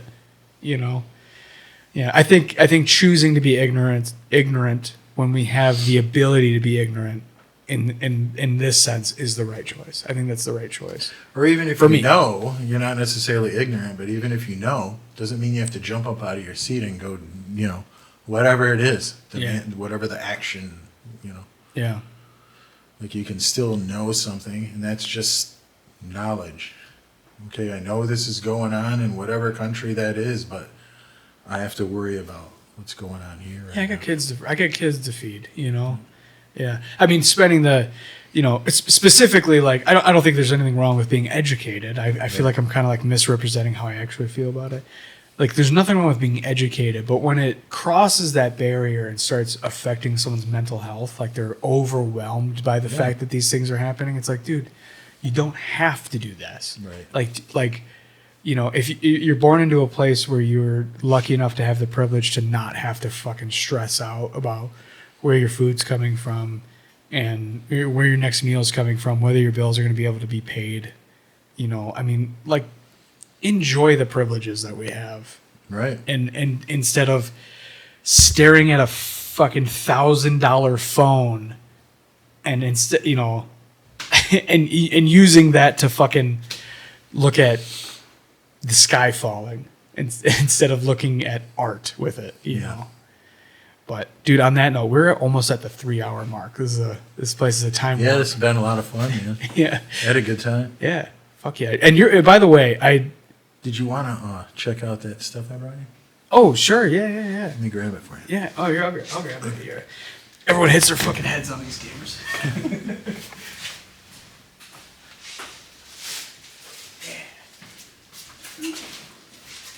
All right. Brought me some goodies. By the way, you are one of the most consistently supportive guys on our social media. I posted a fucking flyer when I was talking to oh God, the guy's name was alternate universe your name, and it fucked me up because I was because I made the flyer and then you're hey, I'm not coming on for another month. Yeah. It's oh shit, that guy's name is very similar to your name, and I'm so used to seeing your name. because you're all over our social media, like liking and fucking commenting. So I'm like always supportive, and I want to say specifically directly to you, I appreciate you, man. I see you all over our shit, and I appreciate it. You're very welcome, and I'm glad to help the best that I can anyway. Hell yeah. All right, you brought us some goodies here. So what do you got here? Is this a 45? Yeah. Oh, dude, hell yeah. This is fucking awesome. I'm going to... So those were pressed right here in Detroit at Archer Records. No shit. Is that Jack White's place? No, that's it's not. third. That's Third Man. Third Man. Okay, and this is Archer. Okay. Hell yeah. Dude, the cover art is so sick. I fucking love it. I was trying to like zoom in on it on YouTube Music, and I couldn't, but dude, this is like killer. I had somebody do the front, but I did all the back. Yeah. Dude, this is fucking sick. Has all the lyrics to it. I love this. This is... People make fun of me for collecting vinyl because they're like, "You're such a dweeb," and I'm like, "But you have a physical connection, Physical copies to the thing That's that was my done. whole. It's huge. That's my whole sermon is hard copies. Yeah, and You know, also because people like to stream stuff, but they can't read the liner notes and look at the pictures. Look at the and Connect pictures. with it. Yeah, you know? And absolutely. If the internet goes out, you just put that on and you play it as many times. Dude, as you we do these. So I have a Audio Technica LP 120 or whatever, and a couple of pretty good speakers. But we do these board game nights with the kids, and everyone picks an album, and whatever the album, the albums are like 22 minutes on each side roughly. Right. So everyone picks an album you throw on for 20 minutes while we play whatever board game we're doing. We listen to that. The kids fucking love it. Yeah. And It's a whole different experience. My kids in their teens are vinyl collectors already. yeah, it's so much. Dude, vinyl hit $1 billion in sales for the first time since '86. I just saw that. I think it said it's grown for 19 years, so that's about right. It's crazy, isn't it? Yeah. But what's funny is that my kids have listened to music that they would have never listened to because they picked it based on the art. And I'm like, dude, that's the rub. Like metal has a certain style, so like we used to go to like Hot Hits on Grashit and just go through the CDs and go like, oh, this looks like a metal band. I'm just gonna buy it and hope it is, Which brings me like Village Vinyl. Yeah. I mean, I think I'm at 12 or 13 record stores in this area all carry Rivit. Oh hell yeah.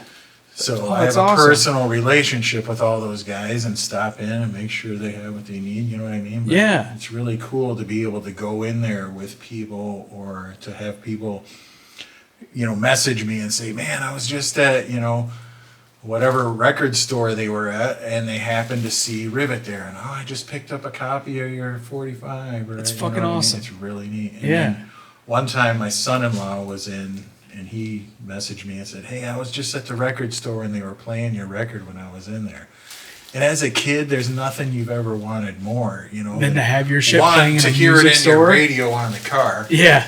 which those two songs both were played on WRAF on their Motor City Riffs on Sunday nights. Oh, killer! So dude. I got to do that and sit in the car in my driveway and Dude. hear the songs. That's fucking awesome. And then the second, big thing as a kid was to hear your music played in a record store like that, and man, that was really... I rip on the riff all the time, but it's because they have their fucking 200 songs they've been playing for 30 years. Still on loop, right? Yeah, but I got like 89X and the riff back in the day. If it wasn't for those two radio stations, my music taste would be completely fucking different. Sure. So I absolutely, I have respect for those. Like I'll if I had a riff sticker, I'd fucking put it up here. They have that, very fucking Very distinct stickers. But yeah, dude, if I had one, I'd put it up here. But this is killer. Fuck yeah, Rivit rocks. So that's the website. If you just put www.rivit.rocks, it goes right to the website. Yeah, killer, dude. Hell yeah. Thank you. You're very welcome. Yeah, this is awesome. I love that. I'm like That's building. like some. Look at that logo or the design. That's some pieces of 45 angle I was cutting up on the bandsaw or on the chop saw. Oh no! And way. I just arranged them in like a circle like that. Yeah, and I took a picture of it. That's cool as But fuck. they're just pieces of 45 angle that. Dude, I build Or racks. no, that's 90. Yeah. Yeah, It's also a throwback kind of to Bad Motor Finger. like Soundgarden. Yeah. It's like a circle and it's got these like leg things. Oh, like, yeah. Yeah. So I kind of saw Dude, that. that's fucking. Oh, that It's, looks like I mean, I pyramid. see it clear as day now. I use like 1/4 inch or 3/8 If angle you iron. look close, you can even see like machine marks on the. Maybe not on the print on that, but on the picture you can see where it was milling them or whatever. It's fucking hilarious. Yeah, I mean, like I can see it clear. We use like 3/8 angle iron for building like racks for piping systems all the time. You can see it. As soon as you said it, I was like, holy shit! I see it clear as day now. Like you could see the curve of the inside of the angle Yeah, iron. and they're not all exactly the same. Yeah, that's cool as fuck, dude. That's really cool. It's fucking awesome. I love that. I'm like building a shrine to like all the guys that I've had on. Like I signed that on the inside for you. Like if you pull it out, there's like a white liner in there. Oh, And right I just on. wrote a little. dude, you want to sign right on the cover? I'd love If you that. want, if you got like something else. Yeah, I got a gold Sharpie. I got a gold Sharpie right here. I'd love to have you sign it right on the cover. Fuck yeah! I got a whole shrine here. I love it. I love that. I'm like building up a. I'm gonna start like lighting candles like it's a fucking. Is that one dead? That No, but it's okay.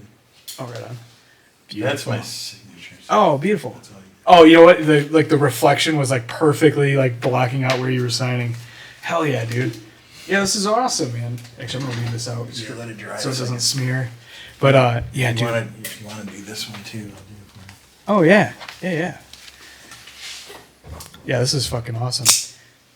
Dude, the angle iron is cool as fuck. That is such a cool idea for a design for a shirt.